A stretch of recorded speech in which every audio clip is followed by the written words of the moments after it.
Hello and welcome to this week's edition of the CISN Football Pregame Show. I am your host, Blake Walker. It is week 7 already. Can you believe it? I can't believe it. We're finally getting to some football weather as the highs around the state today only reaching about 50 degrees, so at least it feels like Football Friday. It only took till week 7 for us to get to that. We got a good show in front of us. Highlights, coach interviews, RPI rankings, much, much more. 3 games on the docket tonight for the Central Iowa Sports Network. Let's jump right in and look at the top 5 highlights of Week 6 action on the Central Iowa Sports Network.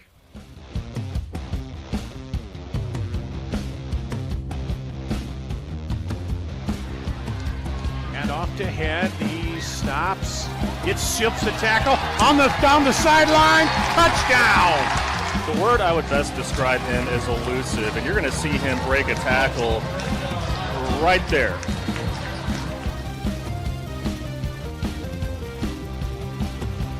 Wide receivers left and right. Nuss on first down. He's going to the end zone. Simpson rips it away from the DB. Touchdown, Johnston! Over the defensive back, caught it over there, turning around, did a 180 in the air, came back, caught the ball with his hands, came down right inside the end zone. Great pass, great catch. They still set their feet, turn to the target, and throw, Here's a throw! Touchdown! Maverick Inman! Well, Maverick Inman strikes again downfield, and he's listed as 6'1", but he plays like he's much taller than that because he's got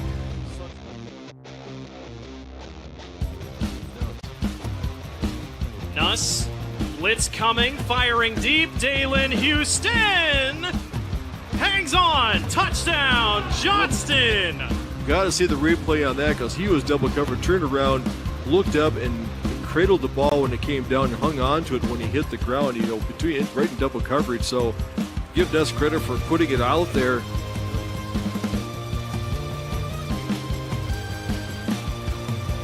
And in motion, that's Holden Hanson, the backup quarterback. He throws back to Connor Moberly and he scores! Touchdown, Southeast Polk!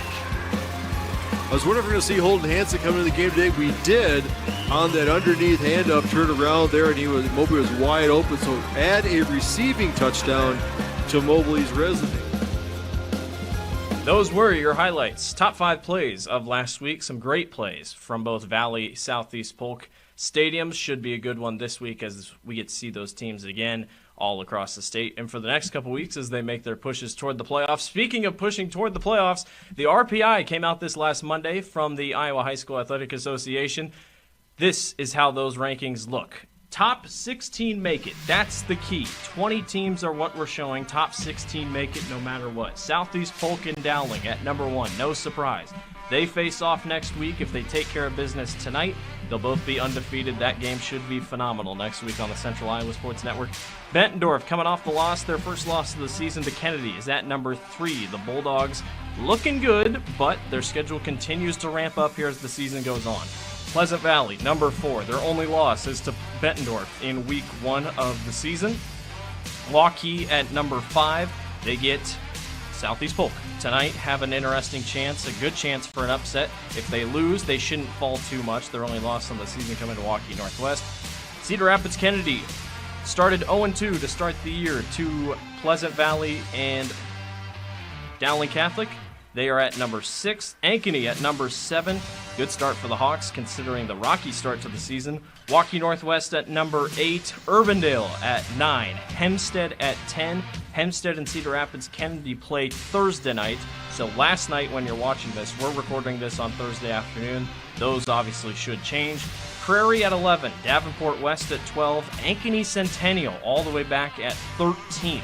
The Jaguars are 3-3. They've played very good teams that are in the top 10. But Centennial could be sweating things out. Basically, it's pretty simple. Win out and you should be fine. Linmar at 14th, Iowa City West at 15th, Waterloo West at 16th, Cedar Falls on the outside looking in at 17th, Iowa City High 18th, Sioux City East in the 19th spot, and Muscatine at 3-3 led by Ty Kozad are in 20th. Not pictured, Johnston at 2-4, 23rd in the RPI, still have a chance to make it, and Valley at 28th. They are 1-5, but statistically could move on and have a chance to play for the playoffs at a 4-5 record.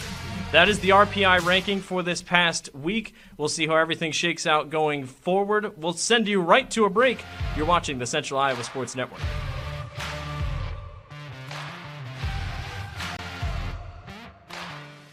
Let's face it, it's Iowa and it's hot and humid. Hi, I'm Joe the Car Guy with Westside Auto Pros.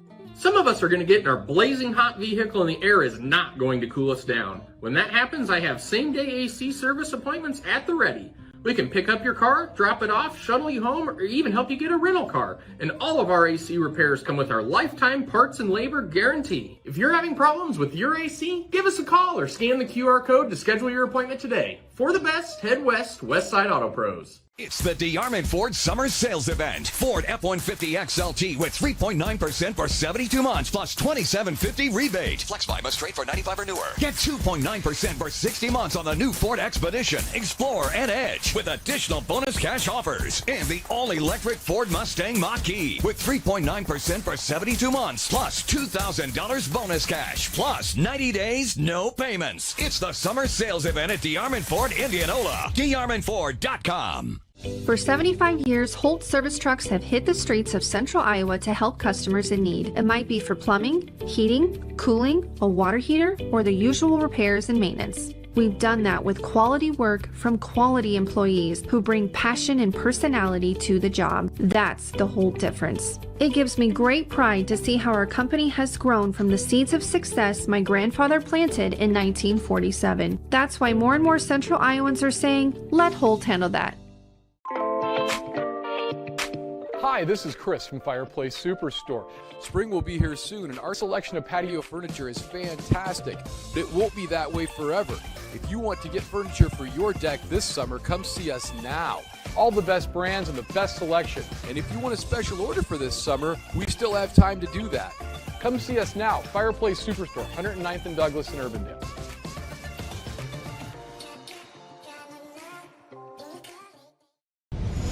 Ever have one of those awkward moments when a business disappointed you? You got ripped off? Didn't get what you expected? The Better Business Bureau can help you avoid these uncomfortable situations. BBB accredited businesses are honest, ethical, and reviewed annually by the BBB. Don't experience another awkward moment with a bad business. Trust the ones that operate with integrity. Look for the BBB seal. It's the sign of a better business. And find a better business anytime at bbb.org.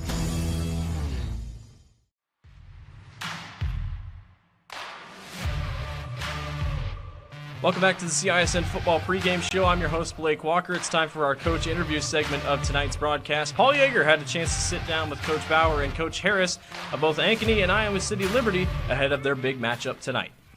Back here on the pregame show, Paul Yeager with head coach of the Ankeny Hawks, Jeff Bauer. Coach, been away on the road a couple of games. What does a road trip mean to a team? Does it bond them? Does it wear on them? Does it wear on you? Well, usually in the past years, road trips haven't been that far. It seems like for the most part, we've gone to Sioux City and Council Bluffs in the past years, but maybe one trip a year. But usually when you're playing around central Iowa, it's a 20-minute, 25-minute drive. So it's a lot different, obviously. Back-to-back weeks going to Iowa City and Cedar Rapids. It helps bond the team, I think. I mean, you have to, be together for quite some time on the bus there and back, and get back at 12:30 or 1 o'clock in the morning. So, but we battled through it. I was proud of how the boys, obviously, big win last week against Prairie, and how we, survived a goal line stand at the end of the game, which was, huge, and I think it'll pay dividends as we move forward in the season. You said earlier this week that you were really proud of that stand. Let's go set the stage. Fourth quarter, you had kind of struggled to move the ball, so you kind of had to put the game on the defense. You have to feel confident about your defense. Yeah, definitely. The defense played their best game of the year last week against a very good team in Prairie. They have a really good running back, good quarterback, really good receiver. So for what they did, kind of holding them to 2 scores, and we actually, it was pretty awesome for how well we tackled. I think we tackled as well as we've tackled all year. And on that stand, you not only tackled, but you met and you were able to withstand. Were there guys that stood out when you watched those plays back? Well, the amazing thing is the whole defense. I mean, to stop a team 4 times inside the 3-yard line, you have to. Everyone has to be bought in. There, guys selling out. From our safeties, D line. I mean, Kinnick Voss, who's not very big, was in there on the last play, just right above the center, giving everything he had. Obviously, the Kaisers and the Manning Allen and then Doherty, Dalton. You can name them all. It was a team effort. You did name them all. You gave them all Player of the Week T-shirts. Yes. Yep. That doesn't happen too often in high school football where you have a stand like that. And it was awesome, and it won the game, and hopefully, it's going to make a difference here in a couple of weeks. Tonight, conditions are way different than you've been able to practice for. Wind, cold, just adverse situation. How do you? It's just like the heat. How do you partition the elements and just focus on the game? Well, like you said, this will be the first time all year. We've had wind, obviously, with whether it be it's going to be coming out of the north instead of the south, but it's Luke he's been actually throwing the ball really well this week in the wind. Actually, for the whole season, I think he's really thrown the ball well right now. Best I've seen him, which is very encouraging. Obviously, the wind's going to make a big factor with that tonight, as well as the kicking game will have a huge factor in. So, if you're going against the wind, you're going to have to hopefully control the ball, try to convert, try to flip. You're not going to be able to flip the field on kicks. So if you don't move the ball, they're going to get the ball in good position. So hopefully we take care of business, and, the short passing game, the running game, and hopefully it's working. This Liberty team has like 2 and 2 really good receivers, 2 good running backs. A couple of them overlap. When you have players like this that are the main focus, we've seen Devin Akers come down. You used him against in the Johnston game on the defensive side. I know you always have tricks. You don't have to say what the tricks are, but you're aware. And how do those guys get the attention of your defense properly this week? Yeah, definitely. I mean, Liberty's a very good offense.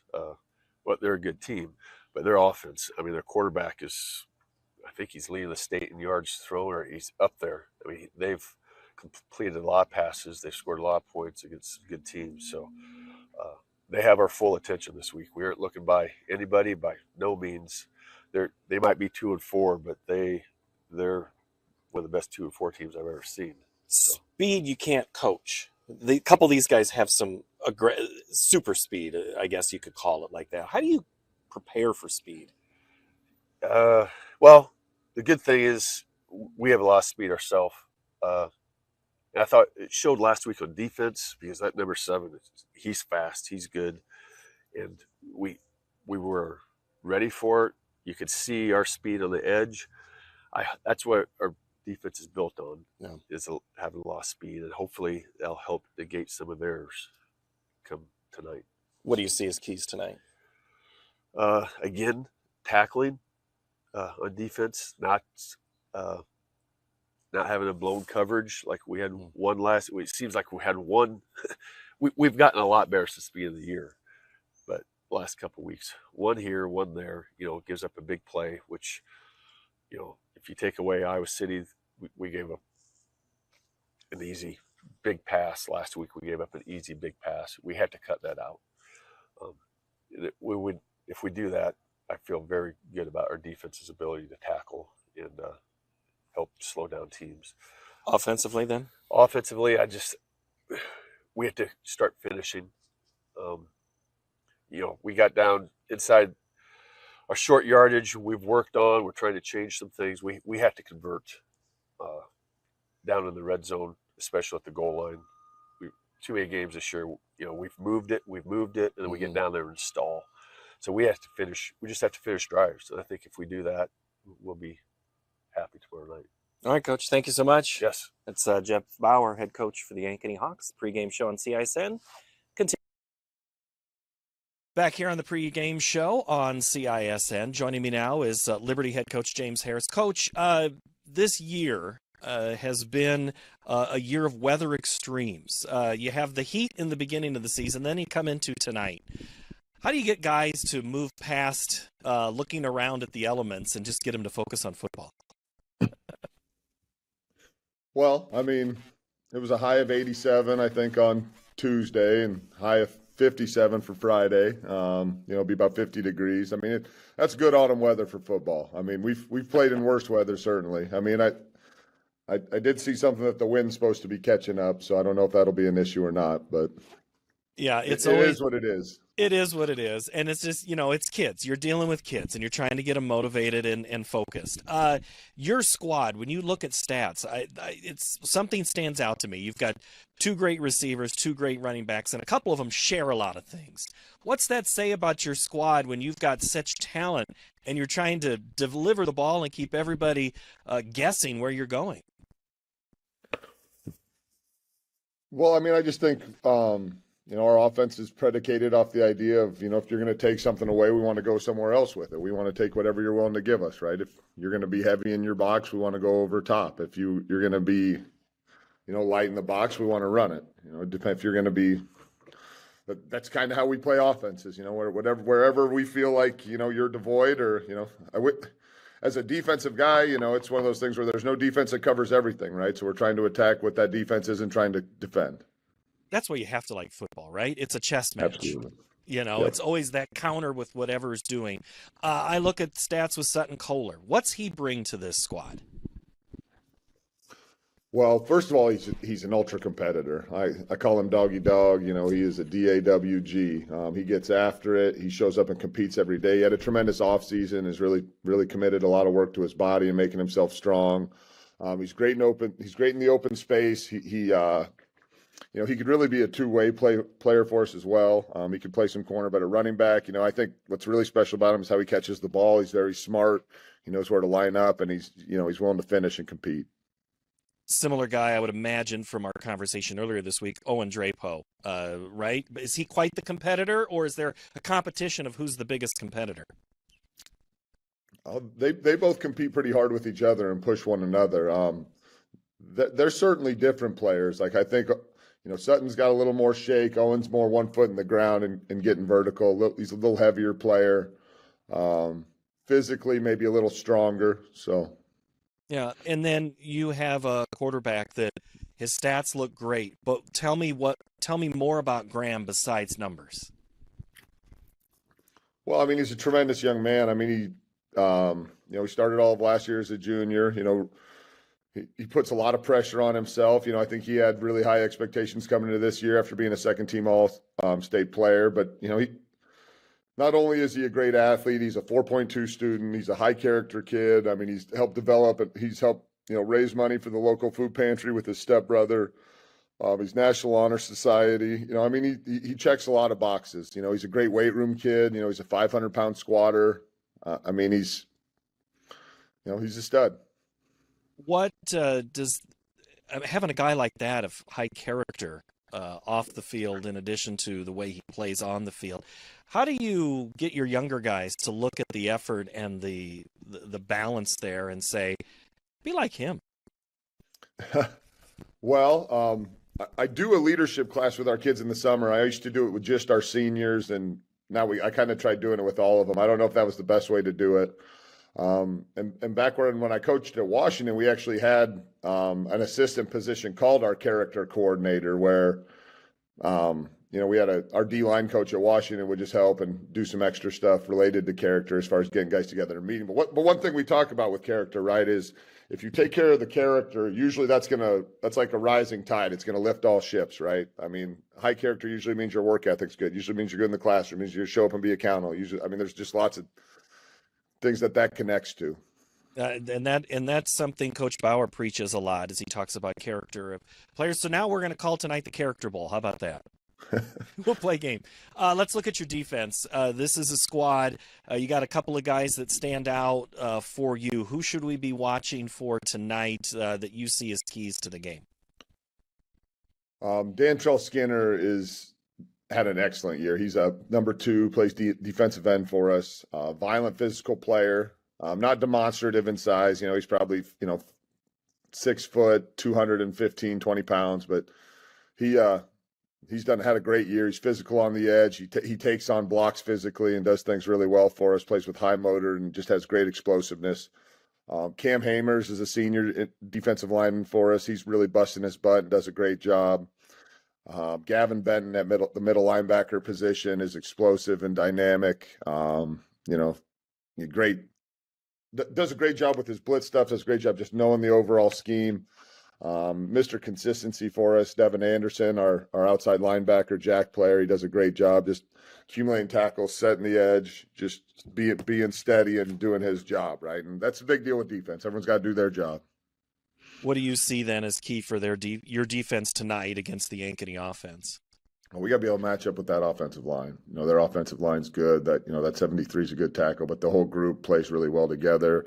Their zone, their counter game, that wrap play they run, they just do a nice job of moving people off the ball. Both backs are really effective, and they have that big number 11 just to keep you honest on the outside, so they're going to stretch you. So it's being able to make sure we're accountable to the box, make sure we can do our best to control the line of scrimmage, and then account for those guys on the outside. And is it easy to say on offense, just keep them guessing? Well, I mean, Coach McGackey typically is going to bring pressure, right? So it's one of those things where if we're going to bring pressure, we have to win on the outside. We have to be able to utilize, the facets of the game that attack pressure. But he could also he's been working in some cover 3 and some other things. So we'll have to see what they're doing.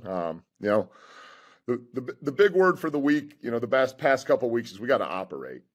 We got to execute. We got to operate. We got to come out and operate and just move with efficiency and have confidence in what we're doing and operate. Like, I feel like sometimes we're getting in our own heads sometimes. So it's just come out and operate. So if we come out and operate and execute, I think good things will happen. But Ankeny's super talented team, so we got to just show up and ready to go. Let them play. Let them work it out. I can just tell. You really want this game to go. I love it. All right, Coach, we look forward to the chess match. Glad we get to cover it tonight. James Harris, head coach at Iowa City Liberty. Our pregame show here on CISN continues after this. Once again, we want to thank all of the coaches that have sat down and chatted with us this season. We really appreciate it on that insight before they get going on the gridiron on Friday night. We greatly appreciate it. We'll take a break, be back with your games to watch, and wrap everything up. You're watching the CISN Football Pregame Show.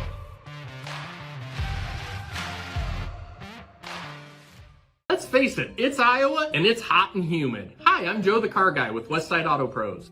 Some of us are going to get in our blazing hot vehicle and the air is not going to cool us down. When that happens, I have same-day AC service appointments at the ready. We can pick up your car, drop it off, shuttle you home, or even help you get a rental car. And all of our AC repairs come with our lifetime parts and labor guarantee. If you're having problems with your AC, give us a call or scan the QR code to schedule your appointment today. For the best, head west, Westside Auto Pros.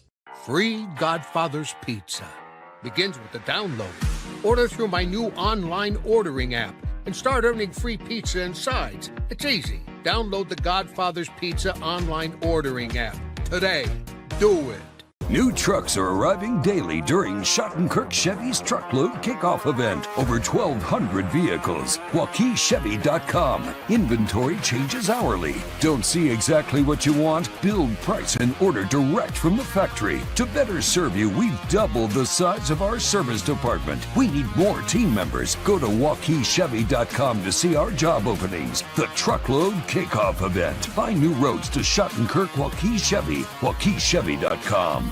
For 75 years, Holt service trucks have hit the streets of central Iowa to help customers in need. It might be for plumbing, heating, cooling, a water heater, or the usual repairs and maintenance. We've done that with quality work from quality employees who bring passion and personality to the job. That's the Holt difference. It gives me great pride to see how our company has grown from the seeds of success my grandfather planted in 1947. That's why more and more central Iowans are saying, let Holt handle that. Hi, this is Chris from Fireplace Superstore. Spring will be here soon, and our selection of patio furniture is fantastic, but it won't be that way forever. If you want to get furniture for your deck this summer, come see us now. All the best brands and the best selection. And if you want a special order for this summer, we still have time to do that. Come see us now, Fireplace Superstore, 109th and Douglas in Urbandale.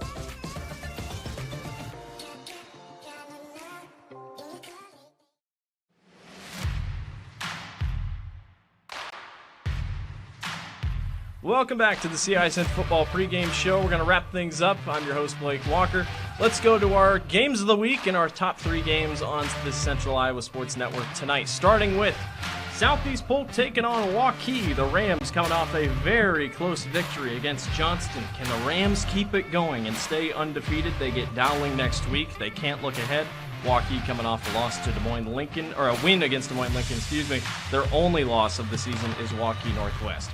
Speaking of Waukee Northwest, they're back home taking on the Ottumwa Bulldogs. Northwest pretty much has one more big game against Centennial coming up this season, and the rest of the way it looks good. The Wolves look to take care of business against a heavy ground attack in Ottumwa. Ankeny takes on Iowa City Liberty. Liberty, a new team in Class 5A, went to the Elite 8 of Class 4A last year. They're led by Graham Beckman, a very talented quarterback. Ankeny's defense looks to put in work this evening. Other games not on Central Iowa Sports Network tonight. Dowling Catholic takes on Urbandale. Urbandale, number 9 in the RPI. They are currently ranked 9th, and they look good at 4-2. Have a big test here against Dowling Catholic. Valley, they are in win-now mode. They got to win out for a chance at the playoffs. They take on Waterloo West. And Des Moines Roosevelt gets their homecoming game against Ankeny Centennial. That should be a good one over at Drake Stadium. That will wrap it up for us here on the CISN Football Pregame Show. Thank you, everyone, for watching. We hope you enjoy your Friday Night Football. 3 great games on the docket. We'll send you to your next one right now. I'm your host, Blake Walker. Have a good Football Friday, everyone. Thanks for watching the Central Iowa Sports Network Football Pregame Show.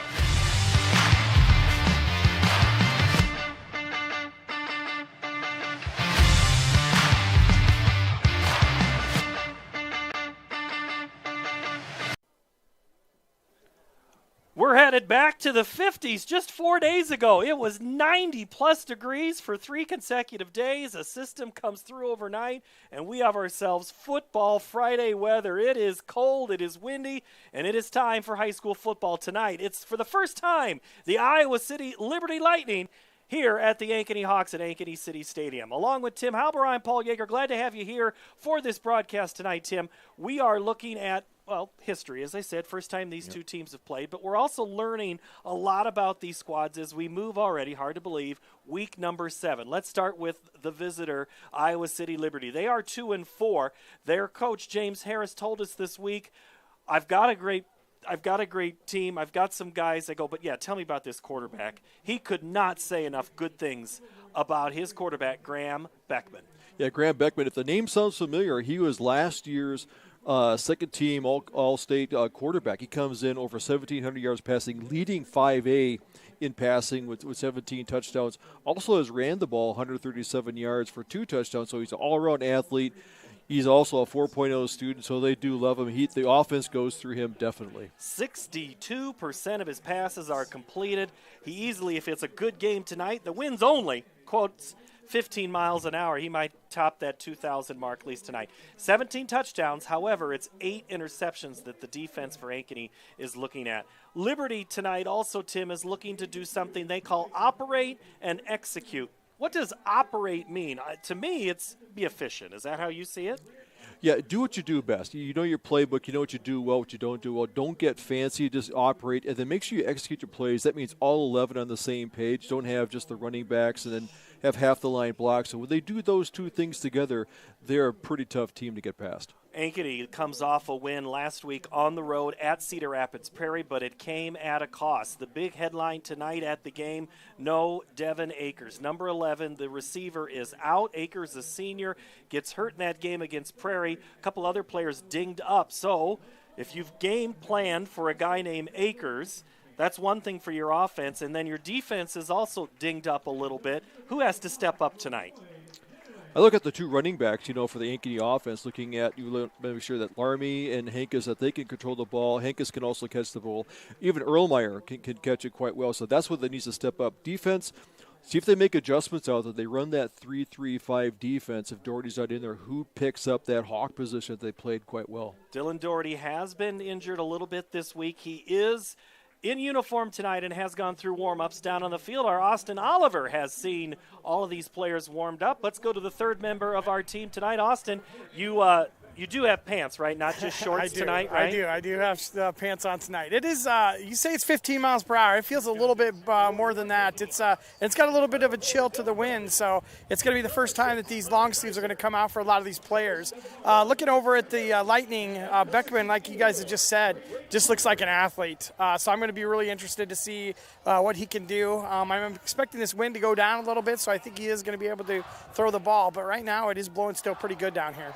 14 miles an hour out of the north-northeast. We currently sit at a temperature of 51 degrees. We should be in the 40s before we are through the night. We had some rain today, but it is long gone. The Ankeny Hawks are in their gold pants, maroon tops, where Liberty will come onto the field in their white, all-white look. They've got the white tops and bottoms, purple numbers, and the bolt on the helmet. Liberty, in their 6th year of being open and as a school, it is their first year playing 5A football, and they are stepping into a tough game tonight here.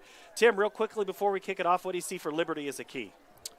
Don't make the turnovers. I know talk about the quarterback passing. You know, he also has 9 interceptions, so don't turn the ball over against this very salty Ankeny defense. And for Ankeny?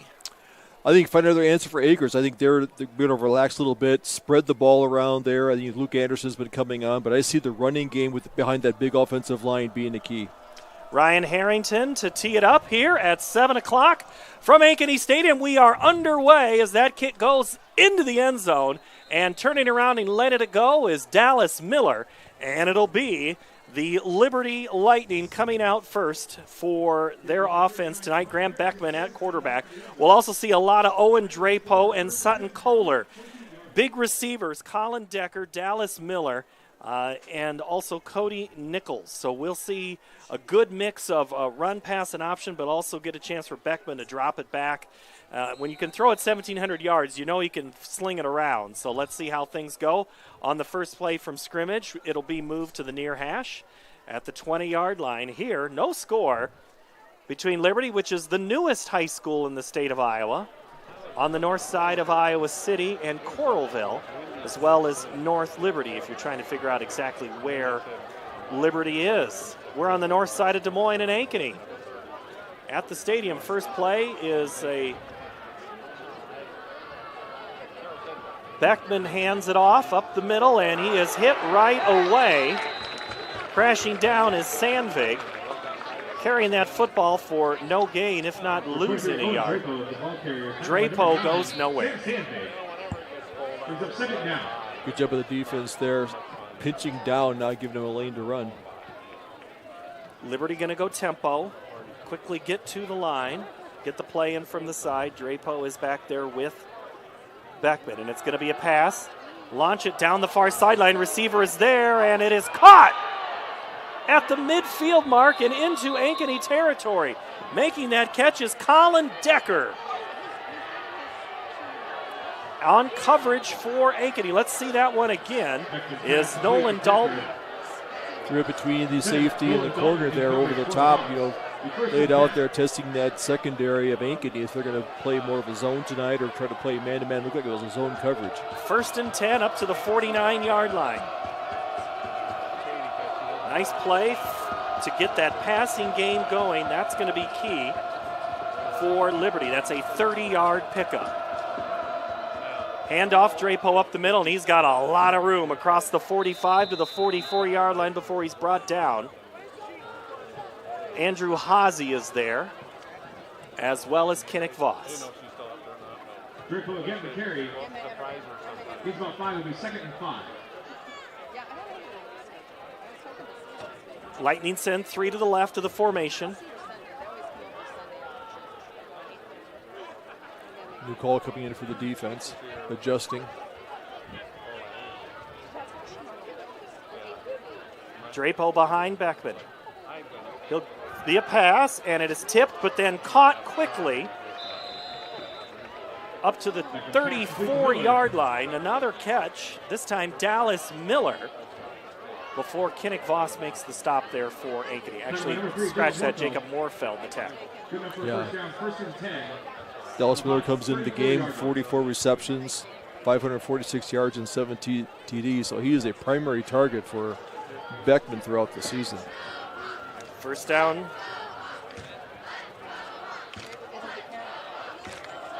Handoff left side, and it's a good gain inside the 30 to about the 28-yard line. Sutton Kohler, the ball carrier. Tackle by Angelo Warnow. And Sam Sandvik for the Hawks. Second down.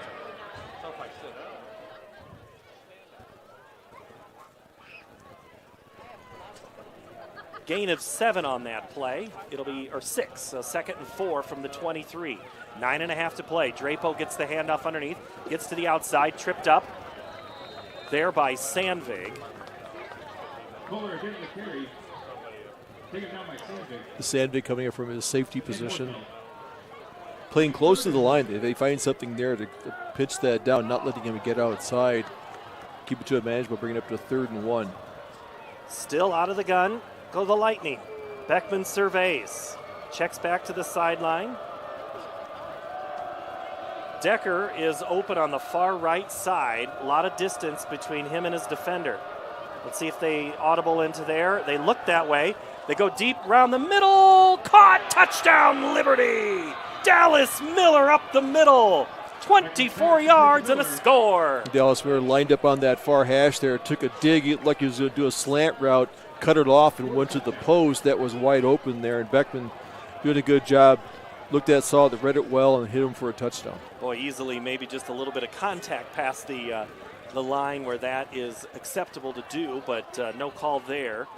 Dave Rittman, our official tonight, and his crew. Second time we've seen him here at Ankeny Stadium this season. On to attempt the extra point, the Lightning. It is good. The extra point put through by Logan Lubenthal, and it's 7-0 Liberty, 8:44 to play here from Ankeny Stadium. This is high school football on CISM. Hi, Joe the Car Guy, head coach of Westside Auto Pros. When your car is on injured reserve, you want to get it back in the game as soon as possible, so bring it here to Westside Auto. I have the team of experts that can fix every automotive injury, whether it's a fractured joint, a broken part, or if your car just got its bell rung. We'll do a complete physical to make sure your car is game ready for the entire season. So bring your car to Westside Auto Pros and we'll get you back in the starting lineup in no time. Hey, you guys are dogging out there. Move it, move it, move it.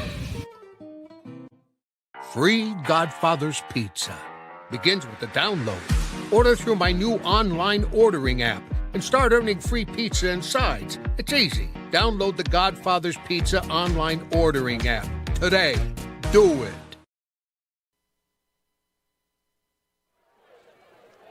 Liberty goes right on down the field to score. They strike first, 7-0 on a 24-yard touchdown pass from Graham Beckman to Colin Decker. Beckman's 18th touchdown on the year. Short kick taken by Ankeny at the 30. Up towards the near the 40, but turned away before much further. On the tackle is Landon Bell. On the return was number 33 with his Nathan Richmond. Number 1 on our sidelines is Austin Oliver. Let's check in with him for our first in-game report. Austin? Well, I'll tell you what, holes were big. Receivers were open. I mean, Coach Harris had to script that. That was kind of right out of his dreams on that first drive there. Great drive by the Lightning. Thank you very much, Austin. 7-0. Ankeny goes to work now with Luke Anderson at quarterback. He doesn't have his big target in Devin Akers. They go Cody Henkus along left side, and Cody's going to grind his way across the 40-yard line before he's brought down by a number of Lightning, including Gavin Benton, one of the leaders for this Lightning team. Yeah, Coach talked about Evan Spence out there, the big tackle. He had a lot of respect for him, so where they do that first play, run Henkus right behind Spence. Picks up 4 yards. Henkus in motion. Anderson, quarterback draw, goes right up the gut. Has the first down, still on his feet, and he is wrestled down like a hog at the county fair by Cody Nichols. Yeah, Nichols came out from his corner position there, but, good read there. It was a run all the way, but we're seeing Ankeny try to set some tempo here, get some plays in there, and catch this defense while they're on their heels. 12-yard pickup for the junior. 1st and 10 from the 47. 8 minutes left here in the first quarter. The Hawks now bunch it up. Hankus next to Anderson in the backfield. The give is to Hankus, and he is wrapped up by Nathan Burnett from the middle linebacking spot. Burnett listed as a backup, already getting significant time on this first drive. We'll see Iowa City come out, and they played that 3-4 defense, and they had that extra guy is called a jack, that roving linebacker. The toss on the jet sweep fools no one to Evan Erlmeyer. There in for the tackle is a name we've already called, Gavin Benton. Also nearby was Nathan Burnett. Yeah, Gavin Benton, the middle linebacker, he's very active. He's their leader on the defense, likes to blitz a lot. He's got over 43 tackles in the season, 11 tackles for loss coming into this game, so he does like the blitz and get in the backfield, causing some chaos. Mason Randolph to the near side. Andrew Brandhorst to the left side of the formation, who will get a lot of snaps tonight. Anderson looks to the near side, throws it, and it is right at the sideline and off the fingertips of his intended receiver. It would have been short of the first down. It was attempted for Mason Randolph, and it'll be 4th and 11 from the 48. Ankeny's going to send on the punt team. A little bit of wind should not be much of a factor. It's a little windy down there, but it should be at the back of the kicker. Harrington will stand back at his 38-yard line. Back deep to receive for Liberty is Dallas Miller, the junior wide receiver. The kick is a high, good one, headed towards the corner. Bounces right at the 11, make that the 14-yard line. And the official will mark it at the 16-yard line. So I got the wrong side of the line with my ball judgment skills. And now Liberty will come back out. They've already shown an ability to move the football. More of the same, Tim? Yeah, I think you want to make your defensive adjustments there. They seem to be taking a lot of, giving a lot of cushion out there. They're disguising between the zone and the man-to-man. And if Beckman, give him a lot of time, he's going to pick you apart. So he's got a good read on his receiver. So see if they come out with the same secondary coverage there, because they seem to have the running game covered. Hand off to Drapo, cuts it back up to the middle, and he gets into the secondary before Upabi brings him down, as well as Connor Kaiser. Drapo on the season, 58 carries, 317 yards. Coach says he's got some juice and some great football savvy. I think he's got some strength too. Yeah. Pickup of 8 on that play. 2nd and 2 from the 24. They go Drapo again right side. He's met at the line, keeps his feet moving, and he'll fall forward at the 30-yard line, which is well enough for a first down. And they'll move the chains in favor of Liberty. What they want to do is run between the tackles. Look like it's pretty much straight zone blocking by that offensive line against that 3-man front. Hard snap count from Beckman, then he pauses things and looks to the sideline. 5:52 to play, 7-0 Liberty. Now Drapo to the right side. Play action. Throw down the far sideline, wide open receiver at the 45 is Colin Decker. He takes it all the way into Ankeny territory, down to the 47-yard line before Doherty and Voss combine to make the stop on that Liberty sideline. A lot of respect for the speed of Dallas Miller out there. The corner's playing back there, giving quite a bit like a 5-yard cushion. Did a little hook to the sideline, little out there. Beckman hooks it up for a quick first down. Gain of 22 on the play. Ball up to the 48-yard line. Clock keeps moving. Liberty does the same. Huge hole up the middle for the running back, Owen Drapo, and he just kept running down to the 31-yard line. Another huge pickup, almost 18, 17 on the play. Big block there by Jacob Montover, helping to create that hole.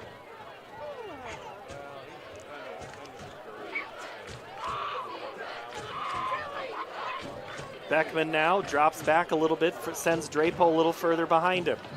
Ball on the 31-yard line. First down. They go Drapo up the middle. Leo Aguirre is there. Samuel Z comes along for help. Doherty finishes off. what Angela Wernow was there. Also, Manning Allen. Any other Hawk jerseys there that I missed, Tim? I think you got most of the defense there. Well, at this point, all the defense is going to have to start doing something if you're Ankeny. They are giving Liberty a lot of yards. Pick up a 5 on that play on first down. Ankeny trying to disguise their defense. 3 down linemen, but they bring an outside linebacker on the end position to the strong side of the formation, looking like a 4-man front. See if they want to blitz out of it. Second down, Beckman looks to the near side, throws, over the head, caught! It's intercepted by Ankeny, down the near sideline. It's Jacob Morfeld, makes a move, and then he's tackled at the 35-yard line by Owen Drapo. Morfeld read it like a book and took it down the other way. Well, the straight read had a little bit of a rush there in his face. He put a little air under it, overthrew his receiver. Morfeld there, playing like a center fielder, jumped up, picked it off, took it back up, first turnover of the game. One thing we talked about that Beckman is all his touchdowns. He's a little high in the interception rate. He has 9 for the season. That's number 10. So good play, big play by the defense. They needed that to stop the momentum of the Liberty offense. 48-yard interception return by Jacob Morfeld. He's got to get his teammate Leo Aguirre to give him a block, otherwise he might have scored. Handoff, Henkes up the middle. Huge hole! Cody Henkes down the rear sideline into the end zone. 33-yard score! And just like that, Ankeny, one play, and they're in the end zone. One thing you don't normally see is there that Gavin Wise there in the backup, lining up like a fullback in that I formation, had a key block that sprung Henkes. You don't normally see that 2-back set there from an I formation. Quick touchdown there. Quick turnaround of events in 2 plays. I formation, Ankeny. I've not seen that in a long time on a consistent basis from Ankeny. We see it at Centennial a lot. You just see it sit out of the wing, but you don't see it in a straight eye. Ryan Harrington on to attempt the extra point at the 4:04 mark. High snap. The kick is pushed through and good. We're tied at 7. 4:04 to go here in the first quarter from Ankeny High School's stadium and Ankeny City Stadium at Northview Middle School.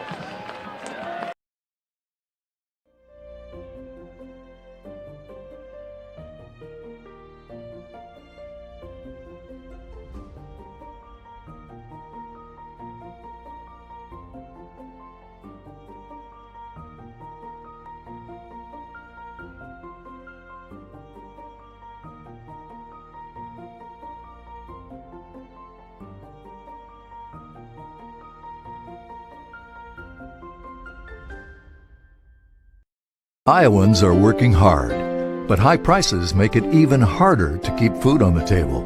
Record numbers need help. Your neighbors, your friends, your community. Stopping hunger starts here. 48-yard return on an INT turns into 6 points. Cody Henkes 33-yard score. Ankeny 7, Liberty 7. Knew we'd have a good one. So far, living up to the hype. Second kickoff of the game is going to be just like the first, into the end zone, and having to turn around and watch it go over his head is Dallas Miller. Let's go down Austin Oliver down on those sidelines. Austin? Well, talking about momentum change, holy cow. You talk about the offense usually trying to go for a jugular after a turnover, but usually doesn't happen on a running play. The Hawks just broke one there and tied that game up pretty quickly. Austin Oliver on the sideline tonight. Did we send him with hand warmers? I totally forgot. Oh, my God. Oh, yeah. I'll put that on Facebook, the one that got away. 7-7 is our score. 4:04 to go. Graham Beckman goes back to work. 1 interception, 1 touchdown. Trying to get another touchdown. Gives it on a handoff, and that's been a good recipe for success so far, but that time it was only a gain of 3, a little behind the average. Drapo's there, Upabi, and also Wernow there for the tackle. Yeah, the right side of the offensive line doing a really good job getting some good drive blocks out there. 2 receivers come to the near side for Liberty. Beckman on the first gives it up the middle, and Drapo is hit first. He's wrapped up. by Easy Pinks. Doherty came in as well. Watching an interesting head-to-head there. You got their center, Lincoln Anderson, blocking against Manning. Enough for a first down for Liberty. Manning Allen started the year not in that position and has worked his way through after a couple of games, and now he goes to work with this defense. Great Ron Drapeau, right side. Kinnick Voss makes the tackle. Coach Bauer called out Kinnick Voss's efforts on that fourth quarter late game drive that sealed the game for Ankeny, how Kinnick came up and made a tackle to keep Prairie out of the end zone and preserve a victory last week. Beckman again. He'll run it down the right side, and he is going to be stopped at about the down marker to go, which was only 2 yards. Looks like he may have made it. I think he did get it, yep. Looks like Wernow was there as well as Samuel Sandvig. They like to bring the tight end side that Jordan Schroeder and Waterbury lines up in the slot position. That's a lot of backs there. The quarterback just runs behind it, picking up the yards, because the right side of the line, Anderson, Bontover, and Aarons doing a good job. So see a lot of run plays going to the right side of their offense. Let's see if Liberty puts it in the air right here as they send now Sutton Kohler from the left to the right, now back to the right. It's going to be, again, same play, round the right side, missed tackle, now another missed tackle. What a run for the quarterback, Graham Beckman, all the way down to the 38-yard line before he's wrestled down. What a burst of speed. Watch Beckman run here on the replay. Yeah, Kaiser got in the backfield, not quite enough there to get to him on the blitz. But with Kaiser blitzing like that, leaves the middle open. There's a cutback lane there for Beckman to pick up the first down. Nolan Dalton finally makes the play after a gain of 22. Right side again, Kohler, the handoff. He'll get 2 up to the 35. G-Ray in the backfield on that one. Coach talked highly of him, how much he plays. They're aware of him on defense. Coach says, I love 81. Man, he's fun to watch. Gets his hand in the dirt, grinds it out. You love it when football coaches, they love the guy who puts his hand into the dirt. Or in this case, the shredded tires. Second down, handoff. Kohler stumbles and stood up by Angela Wernow right at the line of scrimmage. Wernow sometimes gets overshadowed by the play of Connor Kaiser, but Wernow have a great year, though, with 35 tackles, 7.5 tackles for loss. And we'll call his name several times. He likes getting in the backfield. They use him in a lot of blitz packages there.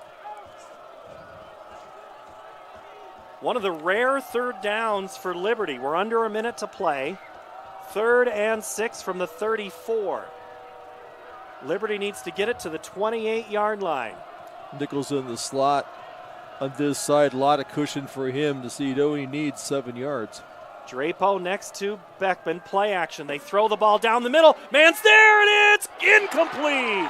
Oh, they had Dallas Miller at the 5, and there were 3 Hawks on coverage. Doherty came in from underneath, got his hand in there, knocked the ball loose because he had it in his hand. So a good play there by Doherty getting back there and breaking up the pass. Boy, he had time, too, to throw that. Yeah, Doherty, I think, but also who was there first? Kinnick Voss. So now it'll be 4th down, and Liberty looks like they're going to go for it. 34-yard line. It would be a 51-yard field goal if they try. So they elect to go for it on 4th. Beckman to pass the football. 3-step drop with time screen, and then it's caught by Kohler, but nowhere near the distance needed for the first down. Kohler was lit up. Sandvik came in there, read it correctly, got the hit. I didn't get the tackle initially, but he stopped him cold. He turned around. Host of Ankeny defenders coming and making the stop. So big play by Sandvik on that 4th down screen attempt. And Haase was there, and Kaiser is hobbling off, and so is Sandvik. Now, we still have, I think we have a penalty flag, and I just don't see it on the ground. Could be a lineman downfield. Sometimes it happens at screen play. They're gonna pick up the flag. There is no foul on the play for a illegal man downfield. The ball was caught behind the line of scrimmage. Yep, because that happens a lot with when you run a running back out there. The linemen go down there looking for their blockers, but if it's not timed right, they release and go downfield. But It was caught behind the line of scrimmage, so no penalty. But still, turnover on downs. So 2 turnovers for Liberty in this game already, Tim. Well, going into the wind, you're kind of in that no man's land. Do you punt it? Is too far for a field goal? So maybe the wind has a little bit of factor in that play calling there when they get, inside the 40. It was the featured back of Caden Henkes on the first and second drives. Now it'll be Daniel Larmy lining up next to Luke Anderson here, 1st and 10 from the 33-yard line. They go Larmy up the middle. He gets around his big guy, Tristan Mullis, and picks up a couple of yards before he's brought down at the 36-yard line. Larmy's a little more a different running back than Henkes. He's got, he likes to run in between the tackles. Big for a sophomore. Erlmeyer goes in motion. They go back to Erlmeyer on the swing, and there's just 5 white shirts right there in a hurry. Leading the way is Gavin Benton. This kid is everywhere. He is. He's fun to watch. Also, their other DB, Zesh is in there. Caden Zesh came in, did a good job of sandwiching him on the sideline. We've played 1 quarter of football. Ankeny 7, Liberty 7. Quarter 2 on CISN next. Trucks are arriving daily during Schottenkirk Chevy's Truckload Kickoff event. Over 1,200 vehicles. WaukeeChevy.com. Inventory changes hourly. Don't see exactly what you want? Build, price, and order direct from the factory. To better serve you, we've doubled the size of our service department. We need more team members. Go to WaukeeChevy.com to see our job openings. The Truckload Kickoff event. Find new roads to Schottenkirk Waukee Chevy. WaukeeChevy.com. When you need to conquer the drifts on your property, get the job done your way. The Western Defender Compact Snowplow. All the professional grade features in just the right size for your mid-sized pickup or SUV. Easy to attach and easy to use. Get the performance to plow like this and finish like this. Western. More jobs done faster. Visit Truck Equipment Inc. today at truckequipmentinc.com. Both offensive scored on drives in the first quarter, make it Liberty 7, Ankeny 7. Tied up here as we begin quarter number 2. Paul Yeager, Tim Hauber, Austin Oliver, and the CISN crew tonight. Daniel Larmy gets the handoff. He's wrapped right around the ankles. He'll get a couple of yards, but it'll be 4th down and a long 5. So I think Ankeny is going to send their punting unit on. Ryan Harrington comes out. A little harder sledding on that drive for Ankeny as the Liberty defense stiffened up there. Nothing in the air on that possession. All 3 runs. So the 4th down attempt did not hurt the Liberty offense. As of now, it might just be a field position issue. Harrington gets his leg into it, but man, it doesn't flip the field by much. That thing's going to barely. They're going to say it went out at the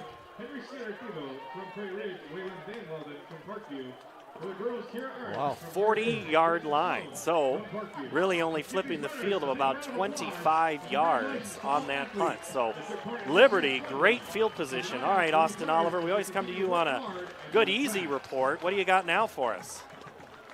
Tim had called out earlier about the weak side with those 3 down linemen for Ankeny. I'm going to be interested to see how Liberty, it seems like most of those running plays are going over that weak side and just trying to overload that side. So I think we're going to see a lot more of that here going forward until Ankeny stops it.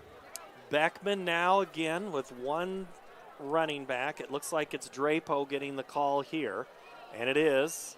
Owen is hit by Kaiser and Wernow. Doherty comes in. So now you have 4 and 6. Doherty and Kaiser both with big braces on those left arms. And that becomes 5A football, Tim. That's one of the big changes is being able to physically handle these games week in and week out. Yeah, it is. It's a physical game at this level, even when you're playing one side of the ball. But these guys have been playing hard all year. Handoff Drapo, waits his turn for his block to erupt, and then he gets to the 50. A gain of 6 on the play, almost 7, enough for a first down.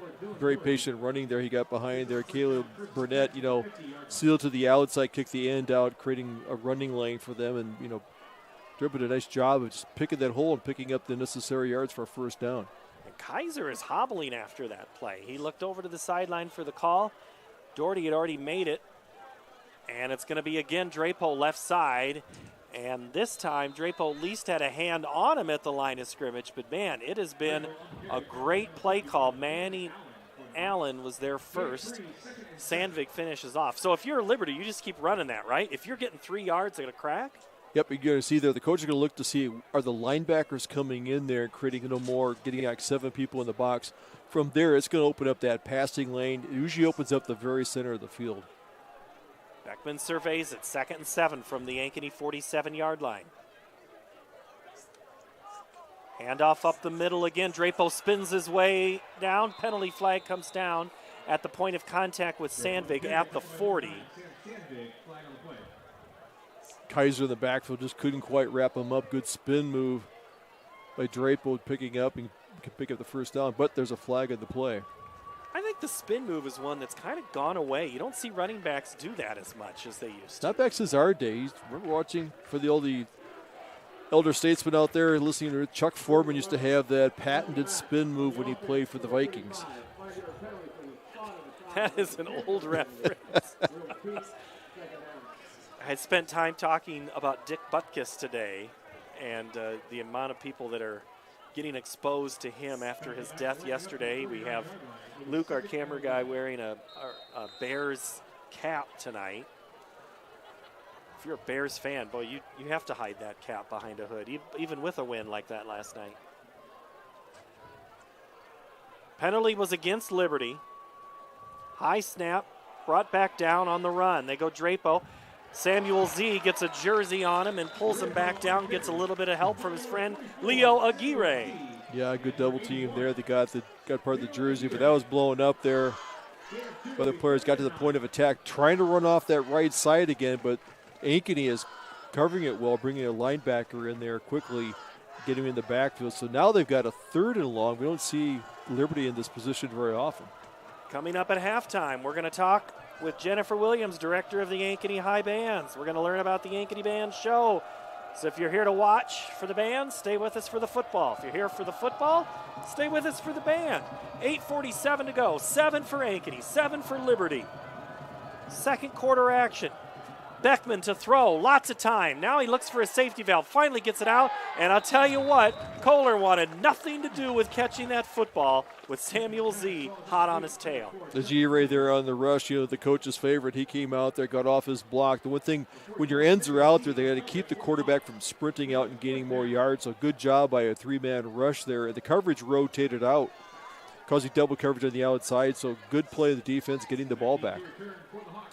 On to punt, I believe, is Cale Schramm for Liberty. Back deep for Ankeny is Kinnick Voss, who stands at his own 10. Great snap, great kick. Voss lets it go, kind of fakes everybody out, thinking it was coming left, but it went right. It'll be a touchback, and Ankeny will have it at the 8:28 mark. 7-7 our score. Let's take a quick look at other scores from around the area tonight. Centennial leads Roosevelt now 13-0 in the first quarter. Jeff Martens always on top of things. Roosevelt's homecoming tonight. Southeast Polk leads Waukee 6-0, a game you can see on CISN. Dowling 7, Urbandale 0. Waukee Northwest, who we will see next week here in the game against Centennial, now leads Ottumwa 28-0. No reports yet from Prairie and Jefferson. Here it is 7-7. Both teams scored in their first quarter possessions. Let's go handoff for Ankeny. Liberty on a touchdown pass. Ankeny on an interception that led to a quick run for a touchdown. Almost 5-yard gain there on the handoff.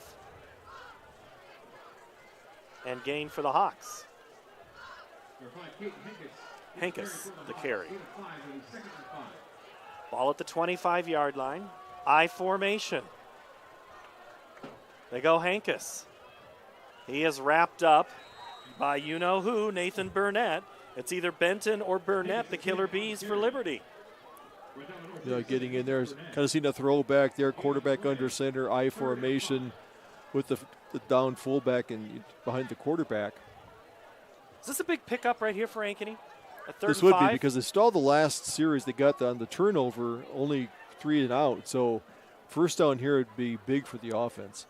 The fullback is Hunter Minner, the freshman for Hankes. Hankes comes near side. He's close to the 26-yard line, but nowhere near the line to gain on that sweep play to the near side. And for the second consecutive drive, the Hawks are going to go off the field on a 3 and out. Interesting, they put extra offensive linemen in there. Looked like a 2 tight end set, so it looked like a 22 for formation there, but failed to get the blocks to get the first down. So once again, they go 3 and out after that big stop. No Devin Akers tonight for an option for Akers, and you're already seeing the effects there. Short kick, rolls and rolls down the right side on that Liberty sideline. This one goes to about the 45-yard line from Ryan Harrington. He's got that little bit of that rugby style. He rolls out to his right side there. What happens is that the kicks go to the right. If they squirt a little bit, they tend to go out of bounds, so he's not getting a lot of leg into it. But as long as they go forward and roll, that works up. But still, a great field position for the Liberty. I should say the Lightning. They are the Iowa City Liberty School District. 3 public schools in Iowa City now. City High, West, and now Liberty. Beckman goes back to work. First down from the 46-yard line. Handoff. And it's a good one again. That time it is Sutton Kohler. So Kohler and Drapo kind of alternate. Kohler with more stats in terms of yards, 650 coming into Drapo's 317. But really the good rusher on the team is the guy with the quarterback. Beckman Right. We saw on a pretty good run there earlier. Pick up a 5 on that one for Kohler, who's back in the game now again at that running back position, about 8 yards off the ball. Kohler sidesteps a couple of tacklers before Wernow and Doherty pull him down, but not before a pickup of 7 up to the 42-yard line, and enough for a Liberty first down. We're seeing a lot of number 85, Gabe Clark, coming in as a senior tight end, doing a lot of the blocking position, either lines up in the slot position or the tight end position, and getting some key blocks out there. Kohler is hit at the point of attack at the 40. In fact, loses a couple of yards. Doherty comes up. And that time, that play was not designed up the middle, Tim. That was more of a sweep. That's what the linebacker script play. If you catch the linebackers over pursuing, you can't get those cutback lanes. So we'll see if the Ankeny defense wants to start using that hawk defender to start keying on the running back to stop that running game, which has really been dominating here for Iowa City. Kaiser now lined up on the line of scrimmage on that right side from the linebacker spot. We'll see if that changes things. It doesn't. Wernow gets the handoff. Manning Allen the tackle along with Wernow. And we do have a quick moving tempo here. So 3rd and 2. 5.5 to play. Second quarter, fast moving game. Both teams, Tim, I appear when they're running the football, are they anything up? Are they? I see that, it looks like they may want to run the tight ends running up a little light on the side there. So they might want to look at a pass play here. They might be checking out of it, but try something downfield. Beckman to throw down the right sideline. It's dropped. Oh, he had Decker, and that would have been a first down right in front of the Ankeny bench. Yeah, right in his hands. He was turning to make a little move there, but he was moving before he had the ball secured there, so it was a big drop. 4th and 2, the wind at their back. Running game's going well here. I could see them running the ball, or even Beckman taking it himself. Absolutely. Samuel Sandvig down at the 30-yard line. The athletic team will come out to attend to him, and we will step away at the 5-minute mark. It's Liberty 7, Ankeny 7. This is high school football from CISM. Hi, this is Chris from Fireplace Superstore, and if this year is anything like last year, folks are going to be coming in early to get things for their houses. What you need is a high-efficient gas insert from Heat & Glow. Come in now and beat the rush, and Heat and Glow will help you out with some special promotions on gas inserts. We'll be doing up to $200 off on our gas metal inserts to retrofit into your drafty old wood fireplace. Come early, beat the rush. Fireplace Superstore, 109th and Douglas in Urbandale. New trucks are arriving daily during Schottenkirk Chevy's Truckload Kickoff event. Over 1,200 vehicles. WaukeeChevy.com. Inventory changes hourly. Don't see exactly what you want? Build, price, and order direct from the factory. To better serve you, we've doubled the size of our service department. We need more team members. Go to WaukeeChevy.com to see our job openings. The Truckload Kickoff event. Find new roads to Schottenkirk Waukee Chevy. WaukeeChevy.com. Sandvik comes off the field. Liberty tonight, 225 yards of offense, 88 passing, 137 rushing. Ankeny tonight, 4 yards passing, 63 rush, total of 59 yards, 4th and 2 for Liberty. They need to get to the 32-yard line. Ball's on the 34. Keeper by Beckman. He runs up, and he's going to get it, still on his feet. Oh, but he is popped. Doherty came up and just delivered a shot, but Beckman took it and kept on churning to about the 27-yard line, enough to move the chains. Look at your student body right there. They brought everybody out, blocking down there, just going back out there. Running back did a nice job blocking. That was Drapo, creating a little bit of lane for the quarterback, cut up and just needed a few yards. But once again, he says he's a great passer, but also don't fall asleep on his running ability. Right, exactly. 4:37 to go. Beckman's legs get you the first down. Now they go Drapo up the middle, dives forward over Kaiser, Hazy, and Aguirre clean it up. Gain of 5 again. How many times on first down? Liberty has just been extremely successful on first down tonight running the ball. Really, it's 6-on-3. They use it with the tight end blocking there. You got your 6 linemen and this defensive line, just they're getting the seal blocks. They're creating that first wave there, and the running back's able to get into the linebacker area of the secondary and picking up positive yards. And this would be 2nd and 5 at the 22. Good chance to mix in a pass right here. Except you go Drapo. Huge hole up the middle. He's ripped down, but not until it's another first down for Liberty down to the 11-yard line. Kinnick Voss the tackle. Yeah, one thing that they're executing their offensive running game very well here, picking up 5+ yards a carry, coming down here, getting into a 1st and goal. Well, actually, it's a 1st and 10 at the 11. So basically, you have 8 tries to get it into the end zone now.